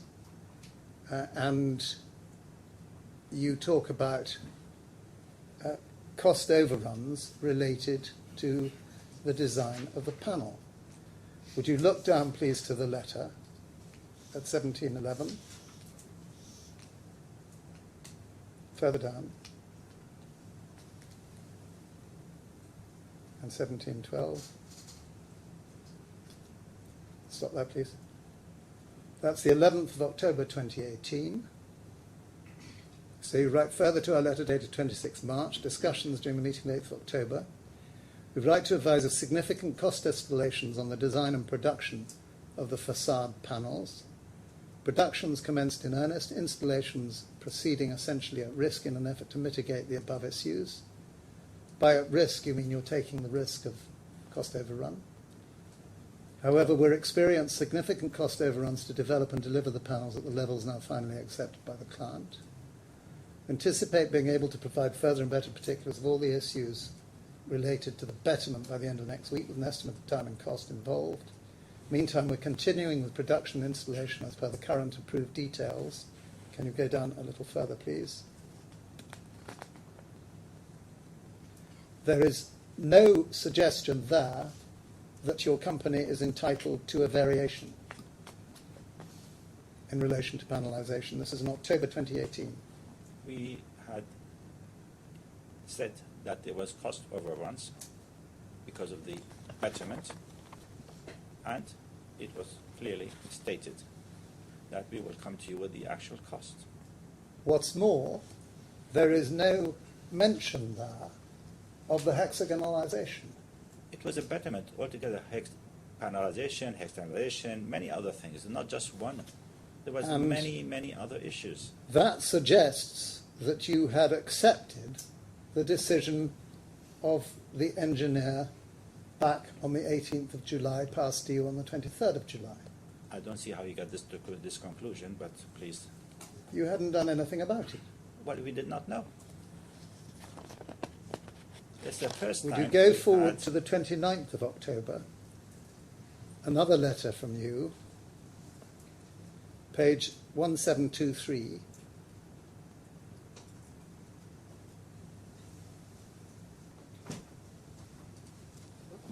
Further to our letter dated the 11th of October, which is the one we just looked at, in respect of the above, this is design, supply, delivery and installation of stainless steel composite external facade subcontract works. Now completed our initial assessment of the forecast cost to complete the facade production installation, based on time and materials taken to complete the first 100 panels. Happy to review the numbers with your commercial team, and so forth. The last paragraph is, we therefore request your earliest response so that we can understand both the position of BAM and the employer going forward. Yes. So again, no claim for a variation, no suggestion of a dispute. You're just hoping that you might have a sympathetic ear No. from That the is not employer. case. Yes, that's the position of our letter, but I assure you, had the meeting, and BAM said, please raise a variation, and we will discuss it with the employer. I actually even met the employer at that date, just for information, and the employer said, we have a 64 days period to assess any variation brought forward by the BAM. So in other words, when we raise the concerns to BAM, we send them a provisional cost. BAM will take it further forward. We had no direct contract with the employer. We had only instructions from BAM to further do the work as per the additional betterment. Let's go on, please, to 1725, which is attached to this letter. And they're set out there, or your team set out, the issues that have extended the design period and therefore costs. At little 1, panelization at IFC stage clearly identifies a single curved 4-meter panel taking support mid-span between the main die-grid members. The option of moving to a floor-to-floor span was considered possible and better aesthetically. This led to the introduction of panels up to 18 meters in length with far more complex geometrics. The resulting process of developing the panelization became a more aesthetically challenged process in trying to identify how the lines between panels and floors could be achieved. Ultimately, it had to be approved by North 25 and so forth, and then it deals with the models, then it deals with calligraphy, and nothing else is relevant. That, in fact, was a complete misstatement of what was in the letter of intent and what was in the contract. Somebody had just misunderstood the history. No. Or got it wrong. No, definitely not. You misunderstood it, I have a feeling. Well, that'll be for his honour to decide whether Yes. I've misunderstood it Yes. or the writer of the letter has. I can Were see- you party to this letter? Paul Hassan drafted it in conjunction with Jyoti Kumar. Am I right in recollecting Paul Haslam's no longer with your company? That's correct. Yes. And were you party to it, was my question. No, I was got- not party to it. Paul Haslam drafted it, Yes. and then you said something else. No, what I said that Paul Hassan drafted it in conjunction with the estimation manager, Mr. Jyoti Kumar. With the estimation. Yes.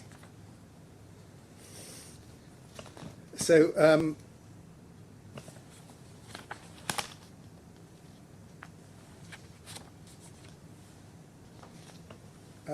the letter, please, at 1724 to 1744. Sorry. Sorry. Say it again.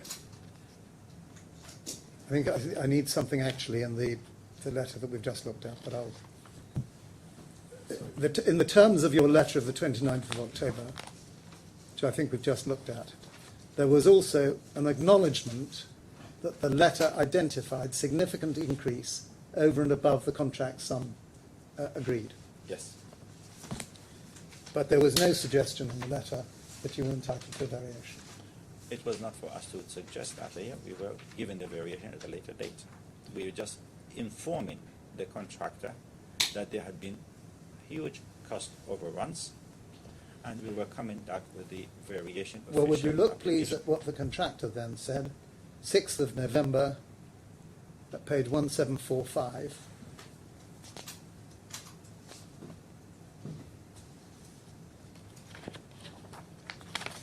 He said, we're currently in receipt of your letter titled Costs Associated. This is the 29th of October letter. Firstly, we'd request you provide details of which clause of the subcontract you're issuing the aforementioned letter, and it's a claim pursuant under the and if it is a claim, that means whether it's a claim pursuant under the contract, pursuant to the contract. And your company didn't respond to that letter, did they? As I said, Mr. Paul Hassan would have responded to it. It's a contractual issue, not a technical issue. But look, please, at page 1755.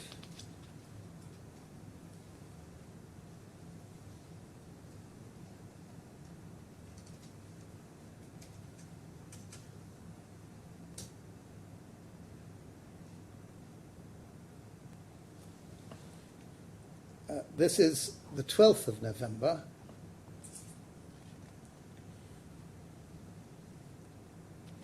And what BAM are doing here is writing to you about the correspondence, draw your attention to Affan's letter dated 31st October, received on 11th November, stated that Affan's consent to cooperating fully with the commencement of supplementary milling in Emirates Boats, LLC. That was a set of premises, wasn't it? No. What was Emirates Boats? There was another milling company found by BAM who wanted them to do some of the work, and they Yes. were not good enough. They were presumably in Emirates Boats premises, in what used to be Emirates Boats premises. No, it still is. It's different, okay. BAM also note that since the 5th of November, 5 number panels have been successfully milled in Emirates Boats, inspected and signed off by Affan. BAM are therefore at a loss as to why, on the morning of 12th November, you personally instructed your staff not to cooperate with either Emirates Boats or BAM staff in continuing the supply of tables with foam block build-up and software files which would allow Emirates Boats to continue milling. BAM wished to formally put on record your personal response during a phone conversation on the morning of the 12th of November with our project manager, Sean McGinley. Do you remember this phone call? No. Sure? If I would have told you. This is a personal letter. Yes, I know. I can see it. You personally instructed your parts not to cooperate and so forth. As to why you instructed the above, that being until you receive the monies requested in letter issued on 6 November, works will be stopped. BAM failed to see under which clause of your subcontract agreement it states where Affan can cease their works when unsubstantiated requests for monies are made.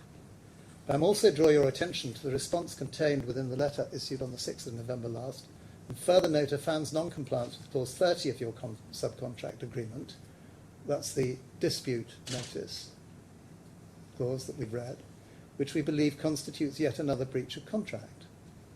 Affan are again instructed to comply with the previous instruction contained within both. Go on, please, operator.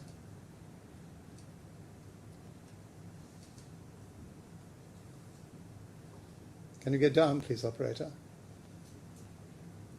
Just down the page.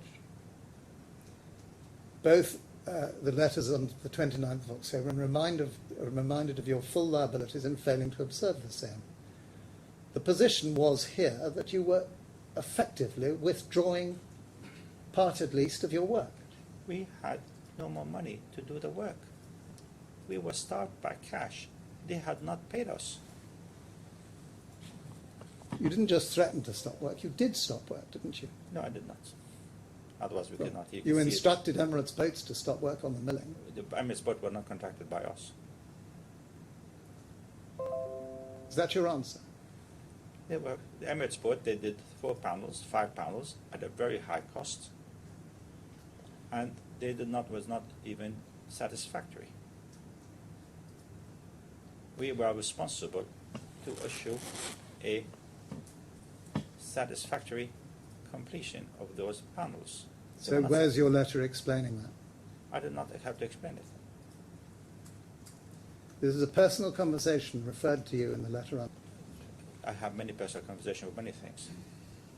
But that personal conversation, first of all, I don't recall, but if it did, I would have told him no.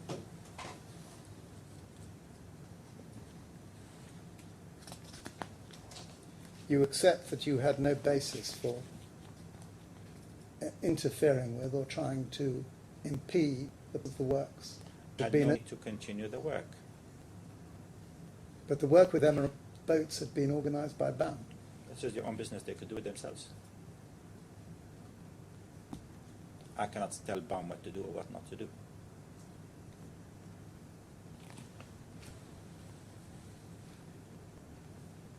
But you agree that you can't threaten to stop work just because you don't get an unwarranted payment. I did not have money. I was not threatening. I just requested them that they have to at least make the payment. The cost overruns were 250% over and above what we had originally estimated. They could easily see that. They were privy to it. They were with us every single day. They could have easily said, you take the money, you continue the work, let your operation. My staff were not paid for 2 months as salaries. You were the head of several companies, weren't you? Primarily, this is several companies, yes. But the other ones were trading companies. We had very little turnover. If That this was a company major was vehicle. running out of money, Yes, it you was. had resources with which you could fund it. No, I did not. If I did, I would have done it. I actually used up all my resources to that day just to fund up to that point. And your company had taken the risk of signing a contract without checking out the costs. We had been told that we will get the money. It was very evident. It was a change, a variation, and I was surprised, even to date, that BAM did not go ahead. It actually cost him eventually more than what it actually did. We'll go on, please, They to the could have actually 25th. easily rectified the situation, paid the money, and let's move on until we find a variation. We'll go on, please, to the 25th of November, Yes, and the letter of the 26th of November. yes, The 25th of November, you had a meeting with Mr. Doyle, yes, and you told him that you wanted 15 million AED on account, to proceed the work, yes. and you said specifically to pay a list of contractors. Correct. Including the salaries. Just look at it. Would you look, please, at 1757A?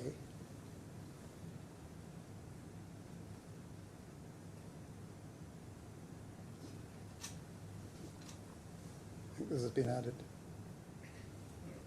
No, it hasn't.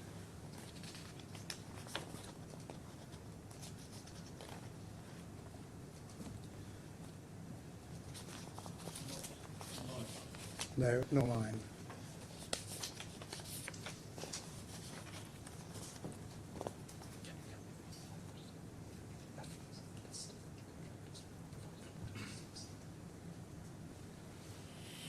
And you were saying that in respect of the contractors on the list that you needed to pay the 15 million dirhams to, that those were costs you'd already incurred, and you said to Mr. Doyle, or you implied to Mr. Doyle, that they'd been paid. No, I did not imply. I said incurred. Please prefer include. That means I have a liability. I did not even pay the salaries. It was on the that list.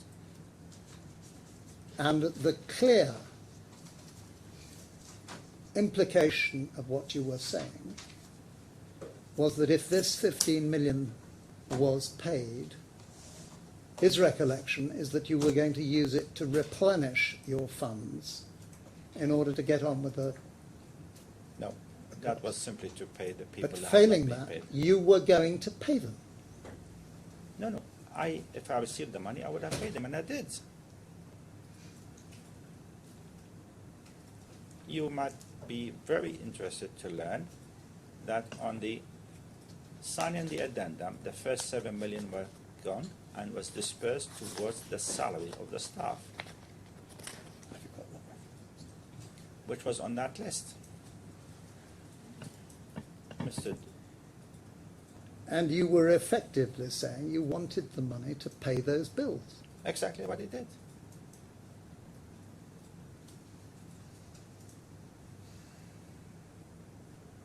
I had to pay the staff their salaries. And you had to pay Canoon, for example, for If they their had, yes, I had to pay Canoon. And old we- invoices. Yes, I have. If I had received the money, I would have paid him. It's 4732 is the list I want. Yes. 4372.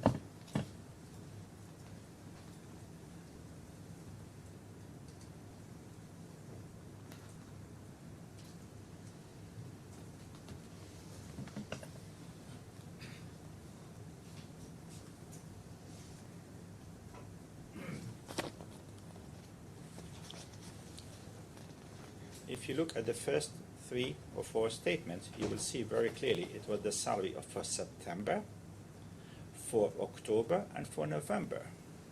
Those first three are salaries for you. No, not And me indeed, personally. so is four. No, no. Salary of staff. You're saying that's just staff and you call a fund salary. Yes, that's Affan salary, not me personally, I assure you that. You're paying group medical insurance, general insurance. And then they you're were paid asking, through asking for WPSSP. money to pay for Qanun labour outsourced at 9, Yes. Al-Waha labour outsourced at 10, various visa risk renewals, consultants, down at 17 Transworld, Diab for foam. Continue down, please.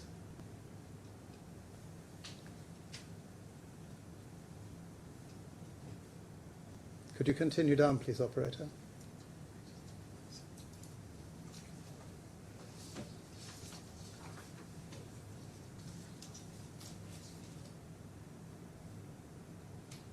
Is it possible to continue down the page?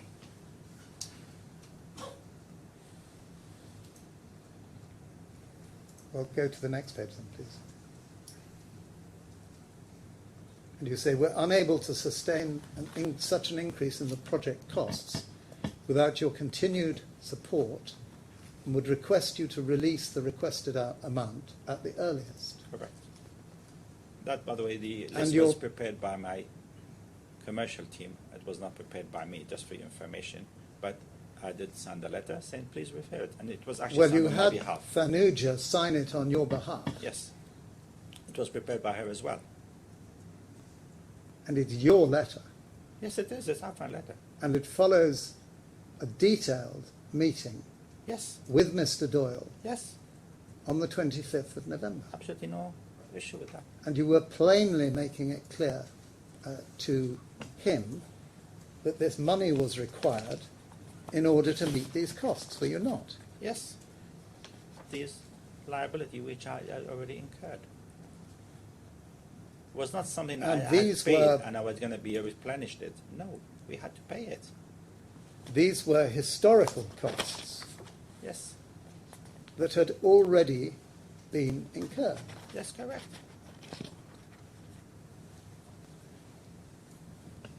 And we are liable for it, and we had to pay it. So when you got the costs, why didn't you pay? I did. I received 7 million on the 18th of December, and I paid it. And then another 4, And I paid that whatever it was there. and then The another was- 1.5. Whatever it was in, that's paid. It was not me who decided the payment. The disbursement was actually Tanuja's job.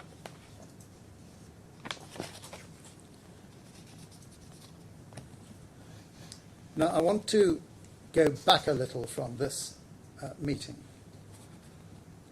This wasn't the first time that you'd asked for money. No, it was. We found out. I think end of October we had started to ask them because it was very. In fact, the first time I actually requested to review our case for additional costs was the beginning of September.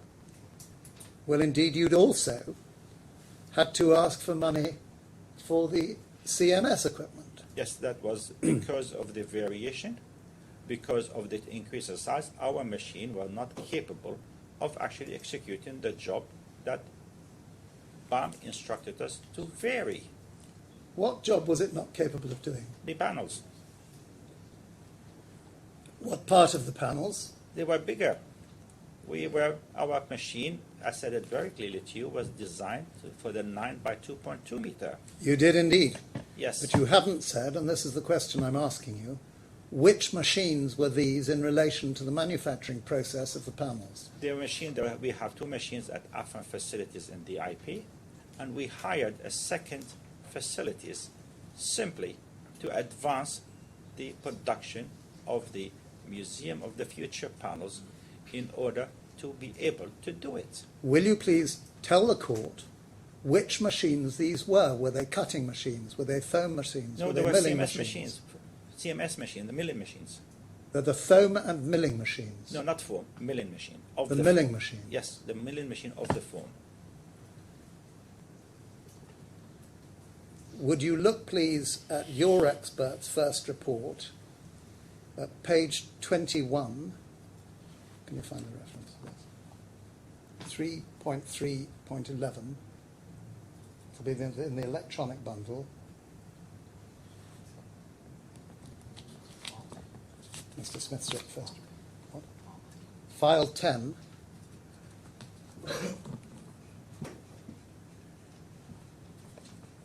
.3.1 on page 21 of the report.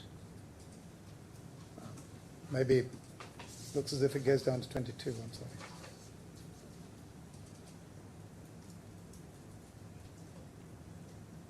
Page 22.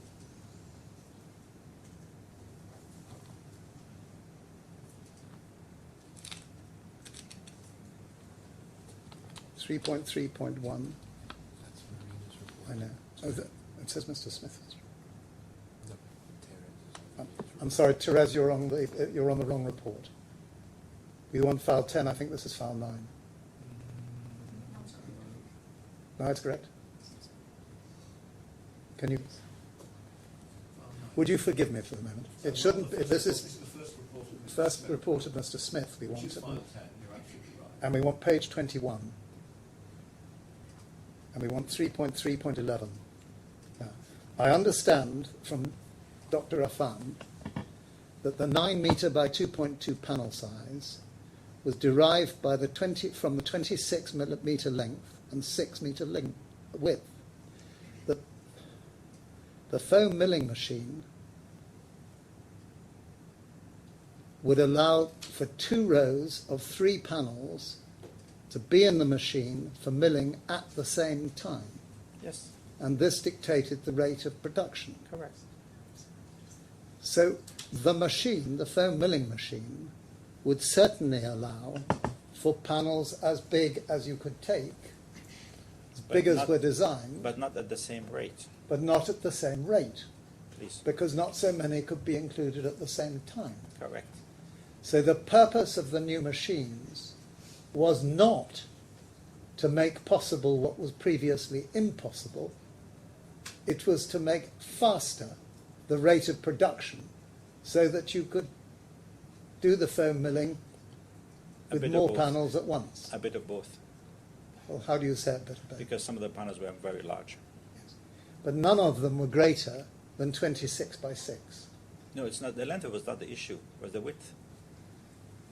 Okay. Any bigger than 6?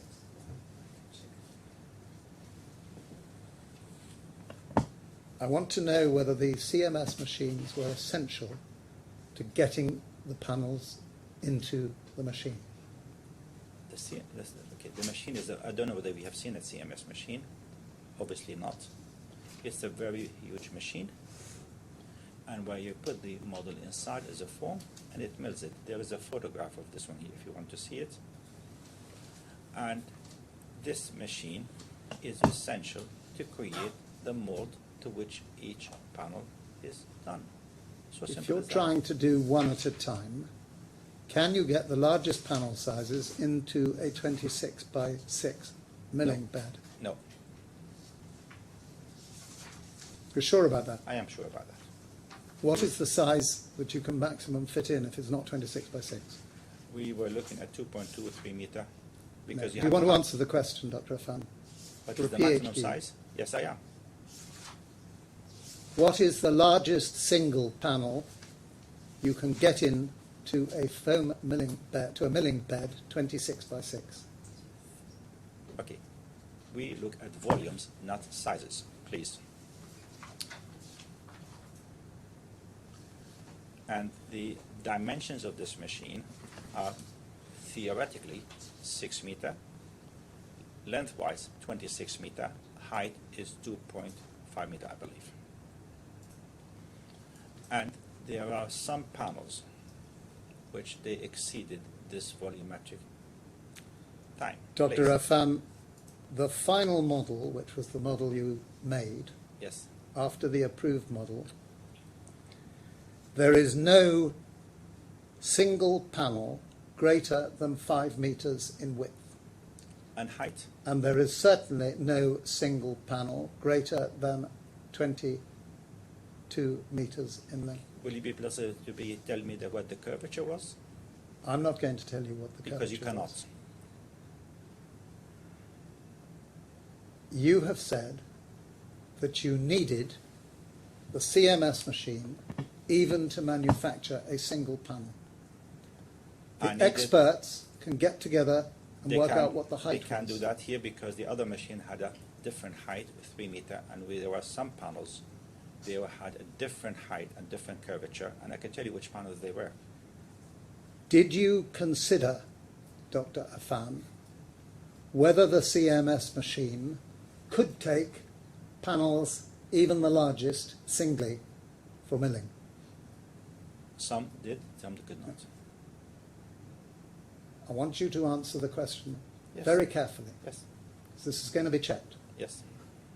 Did you consider whether the CMS machine could mill a single panel at the largest size that there was on the job? Can I answer that question in a different way?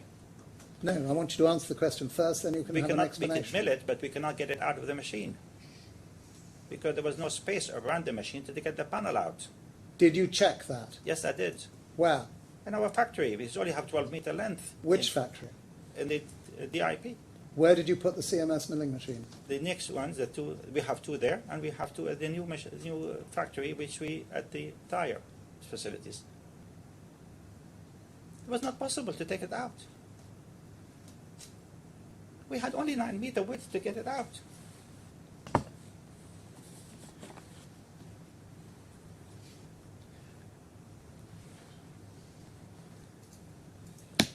At any rate, back to the financial position. You entered into the memorandum of agreement, which we have seen in May of 2018, Regarding? regarding the purchase of the CMS Yes. machine. That had come from Italy. Yes. You didn't have the money to pay for its final I paid for the importation. first 10%. And it had therefore been stuck in Jebel Ali port. Yes. And you presented BAM really with no option, but that they would have to pay for the CMS machine. I did not say that. I requested them for this one here, and they agreed. What choice did they have? That is, you have to ask them, not me. No, I'm asking you. They would like the project to finish as quickly as possible, so we assist you. Because otherwise you couldn't get the machine into the country. No, I could not even mill the machine were not operational. I could not even finish the job on time or even quickly. They wanted to finish as quickly as possible to get out. And so you entered into the memorandum of agreement and you promised to repay in accordance with a loan recovery schedule of €276,000 a month Yes. from July to October. If they had paid it, I'd have paid them back. They did pay this. No, they did not. They were. Are you saying BAM did not advance the money under the memorandum of agreement? No, they advanced the money at the memorandum agreement, but they had not paid, so I could be able to repay them. Sorry, I want you to say that again slowly. They had paid for the machine. We imported the machine. We started the work. And I was supposed after that to repay them. And you didn't No, repay I could them. not. And you had given them, at the time they agreed the memorandum of agreement, a security check Yes, I did. for 4,322,177 dirhams, Correct. drawn on the Abu Dhabi Commercial Bank. Correct. And that was expressed to be as security until such time that Affan has repaid BAM the full amount of the financial assistance, which was the advance to pay for the CMS machines, at which time BAM shall return the security check to Affan. Correct. That's clause 13 of the memorandum of agreement. Yes. The security check was undated. Yes. You knew of the practice of issuing security checks in the UAE, did you not? I know the practice, and I definitely did not date it, and they did not want to date it, and they had no right to actually put the dates. You knew that security checks and the use of security checks is very common in UAE. Yes. And you know that they are always undated. Not really. Would you give your evidence about when they are undated and when they are dated? It depends on the customer, what he thinks is the security for him.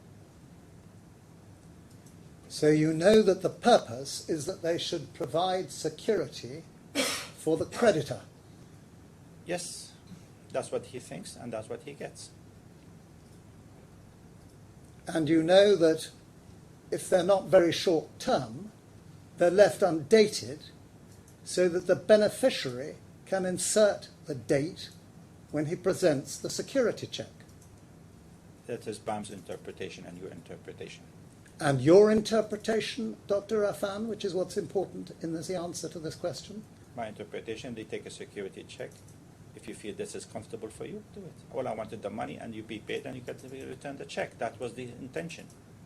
Was never to actually encash the check. What do you understand by the meaning of the word security in the phrase security check? He thinks that he has a right to encash it. He thinks. Did you not intend to give him that right? No. You knew perfectly well, did you not, that if you did not give him the security check, you were not going to get the advance? And he would not have been able to finish the job either. Would you not deal with the either, and would you like to answer my question? I would not have been able to bring the machine into the factory. That's correct. Exactly. And the security check was there so that if you failed to repay, BAM could present it and they'd get paid. No. On the date of writing the security check, I had the money and was able to do that. I did not tell BAM when to present it. I never gave them the permission to put the date on that presentation. So that is my position. The position is that giving the security check gives them permission to date it, doesn't it? No, definitely not. You know, don't you? No, I do not Oh. know. You don't know what I'm asking you yet. As you asked You the know, question- Dr. Affan, that the practice is in the UAE that landlords habitually take security checks from tenants. with dates. Not with dates necessarily. It Always depends with on dates. how long the term is. No. Because the checks run out after 6 months. No, that's why we date them for the date where you're supposed to be presented. You don't have to date them today. You could have dated them other day. Dr. Affan, this is simply made up, this part of the evidence, isn't it? I actually do live in a rented place, and I do provide security checks with dates. So I know exactly what I'm talking about. So When what banks- what is being said, the witness is made up, that tenants give checks to people. That checks are undated. How can you make that up? Did you make it? Did you? I actually do it. But Dr. Affan, that's an unhelpful intervention. I'm cross-examined. Dr. Affan, Yes, let's rewind slightly, Yeah. shall we? If I may say so, I'm speaking from my own experience in the courts and somebody who lives in Dubai. Checks tend to be post-dated to landlords. post-dated is a different issue, yes. Yes, so maybe not the undated. analogy with landlords is not a helpful one. It was not really helpful. Well, landlords, I can only go on my instructions and No, my... no, well, I mean, No. I think- Mr. Doyle's I evidence, think, but I'm going to go a little further. I think Banks I have to put themselves. your case to him. Yes. Banks themselves, when they issue credit cards, frequently take undated security checks from their customers, so that if the credit card debt is not paid off, they can present the check. Banks do not do that. Banks actually have the money in cash before they give you the credit card, just for your information. They may on day one when they issue the credit card, but they want to know as to the future that this represents security, do they not? I've never had this experience, I'm sorry to tell you. Never know of it, but if you assume so, that is your own decision. Well, why did you give an undated security check as security for your repayment of the CMS loan? At the request If you- of BAM. But you knew what the point was, that it was to give security to them. BAM requested to have an undated check, and I offered them an undated check, no more than that. What was the point of it as far as you were concerned? Ask BAM. No, I'm asking you. I don't know. Ask the BAM. They're the one who requested it. I did not. I just did it. Did you think that it was supposed to guarantee your repayment? If BAM thought so, yes. No, did you think? No, because I really did not think so, because we were owed by BAM so much money they could deduct it some other places. With all due respect, it was superficial. That's your we- evidence that the provision of this security check was superficial, even though it was embodied in the agreement. That's what they wanted, they could get it. I have no issue with that. But in reality, we were owed by BAM so much money. Did you believe that they could cash the check if you defaulted on the repayment? They can if they wanted to, but it will be returned to them. This is not possible. And that's what actually happened. Well, let's put the question differently. Had the money been in the account, and had they dated it because you failed to repay, would you have expected them to cash the check? I would have expected them to inform me to date it and give it to them and then pay the money if the money were in their account. So Say that again and explain it. I would have expected them to return the check and say, please make the payment. And if you hadn't made the payment, would you have expected them There to was a cash different- the check, to present the check? To be honest, no. It was very, very surprising for me that they did that, but they did. So your evidence to his honour is that this was an entirely meaningless gesture. Essentially, yes.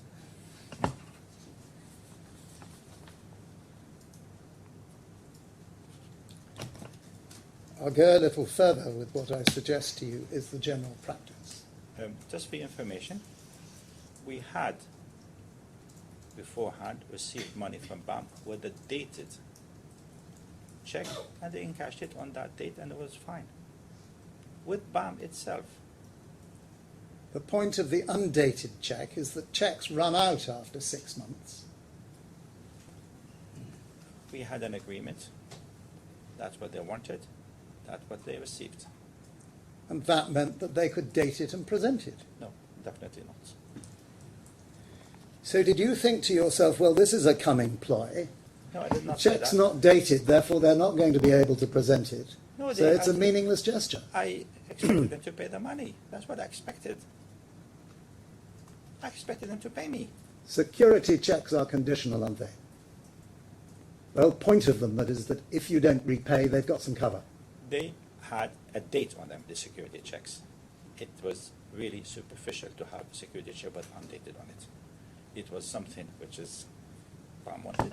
They got. Now, the reality is that when security checks are presented, generally speaking, the banks will ring their customer if there's no money on the account, and they'll say, we've been presented with this check, would you please transfer some funds to cover it so that it doesn't bounce? That's what banks generally do. They do. You agree with that? Yes. Have you experience of security checks before? Only with BAM. We normally do not write security checks, just for information. So the answer is no. We do not usually write security checks for your information. No. You accept that if you hand over a security check, a security for a debt of your company, that is a personal transaction in the sense that you have, as managing director and half owner of the company, a responsibility to ensure that the company's account is in funds to meet the check. funny enough, I did check the company account and fund when I wrote the check, and there it was. Sorry. At the date of issuing the security check to BAM, I had personally checked the account, and there was sufficient funds in the account to cover the security check which I had written on that day. So you then knew that that check might be presented. That's why you checked. On that date, yes, I did, because I had to write this as my obligation. And you knew that it might be presented even though the check was undated. No. Well, then what on earth was the point of checking with the bank? Please ask. I checked if. No, I'm asking you. You I checked. wrote a check, and I checked if there was any funds. We had expected a lot of funds from BAM and from other projects at the date, and we had every reason to believe that they will be here. And I had expected BAM to come back to me and said, could you please date it, and let's can cash it. It was a normal procedure. I don't understand. I still don't today why BAM wanted to harm Affan. Why BAM wanted to? Harm us. Why did they want to encash a check and put a date on it, which was, we told them very clearly there was not enough money. You had an obligation, did you not, to fund the check when it was presented? When it was presented. Well, it obviously wasn't going to be presented on the day that you checked you'd got the funds, because it was a timed schedule of repayment. I would have had the money had BAM paid us. There was no issue. So your case is that you were hoping that things would come good and the money would be forthcoming. We signed an agreement. They were supposed to pay. Not only But that, if they were didn't pay, they were supposed to even return the checks. It's part of the agreement. they were going to return the checks when you'd reach £500. We had You never did. 494. It was really a very difficult reason to believe, oh, just because it was the last £6 missing, I'm going to present a security check? Please. Well, except that was the time to present them, wasn't it? Well, if they wanted to harm us, yes. And the bank was going to ring you up in accordance with its normal practice and say you better fund this security check now because it's been presented. Yes, because if they had paid us, I was actually surprised that they actually even threatened me that they're going to check it. I had expected them to return the checks because we were almost there. Dr. Affan, all of this logic applies whether the check was undated or dated. If they That were was why dated, you- I would have exactly on that date when they presented. I would have put the date and I would have made sure that it was the case. Dr. do that Affan, every you day. know that that BAM would not know when you were going to default. I did not default, actually. You didn't pay the money back under the memorandum of agreement. The memorandum of agreement was supposed to return the checks. You were supposed to pay in July and September, or in August and September and October, didn't you? But again, You they- didn't. No. They said they were going to deduct it from my entitlement. Please read it. Well, we'll move on. Well, is that a convenient moment? It's 6 minutes past. You're right, You yes. want to interrupt that line? No, you're right. I'm moving on a little bit. Okay, well, if that's convenient, then Yes, thank you. we'll rise until 2:10. You want to of course, you and Lord Watts are busy with the cross-examination, but I'm noticing a lot of typos and misreadings on the transcript. Well, hopefully that will be corrected. Yes, Yes, perfect. hopefully this. I'll try and keep an eye on them, but it might be that we ask the transcriber if things are going at the pace that they're able to keep up or hear and copy.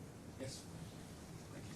Well, I've received some corrected transcripts, and they don't appear to have these typos in them. They're Yes, I mean, my ironed out in 24 hours, I think. Yes, my experience of the system is that the initial, I think, dirty copy, as it's called, does get corrected by a human being against the recording. Excellent. All rise.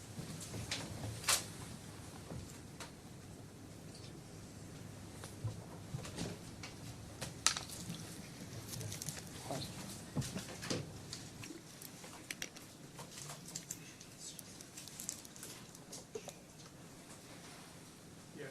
Dr. Watts, can you have lunch outside? Yes, I will have one downstairs. Do you want us to help you get something? No, I will get it downstairs. Just be back from 2 o'clock, yeah?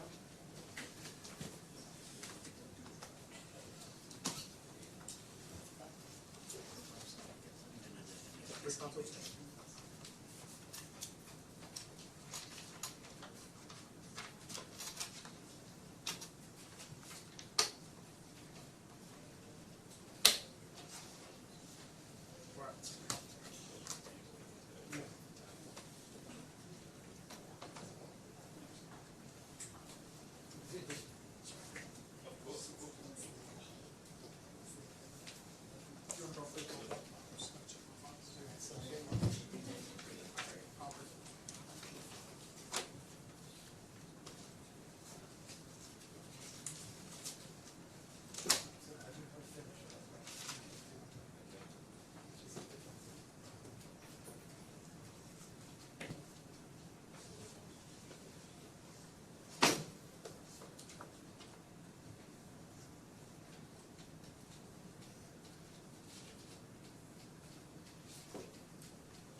guessing this just goes at the back.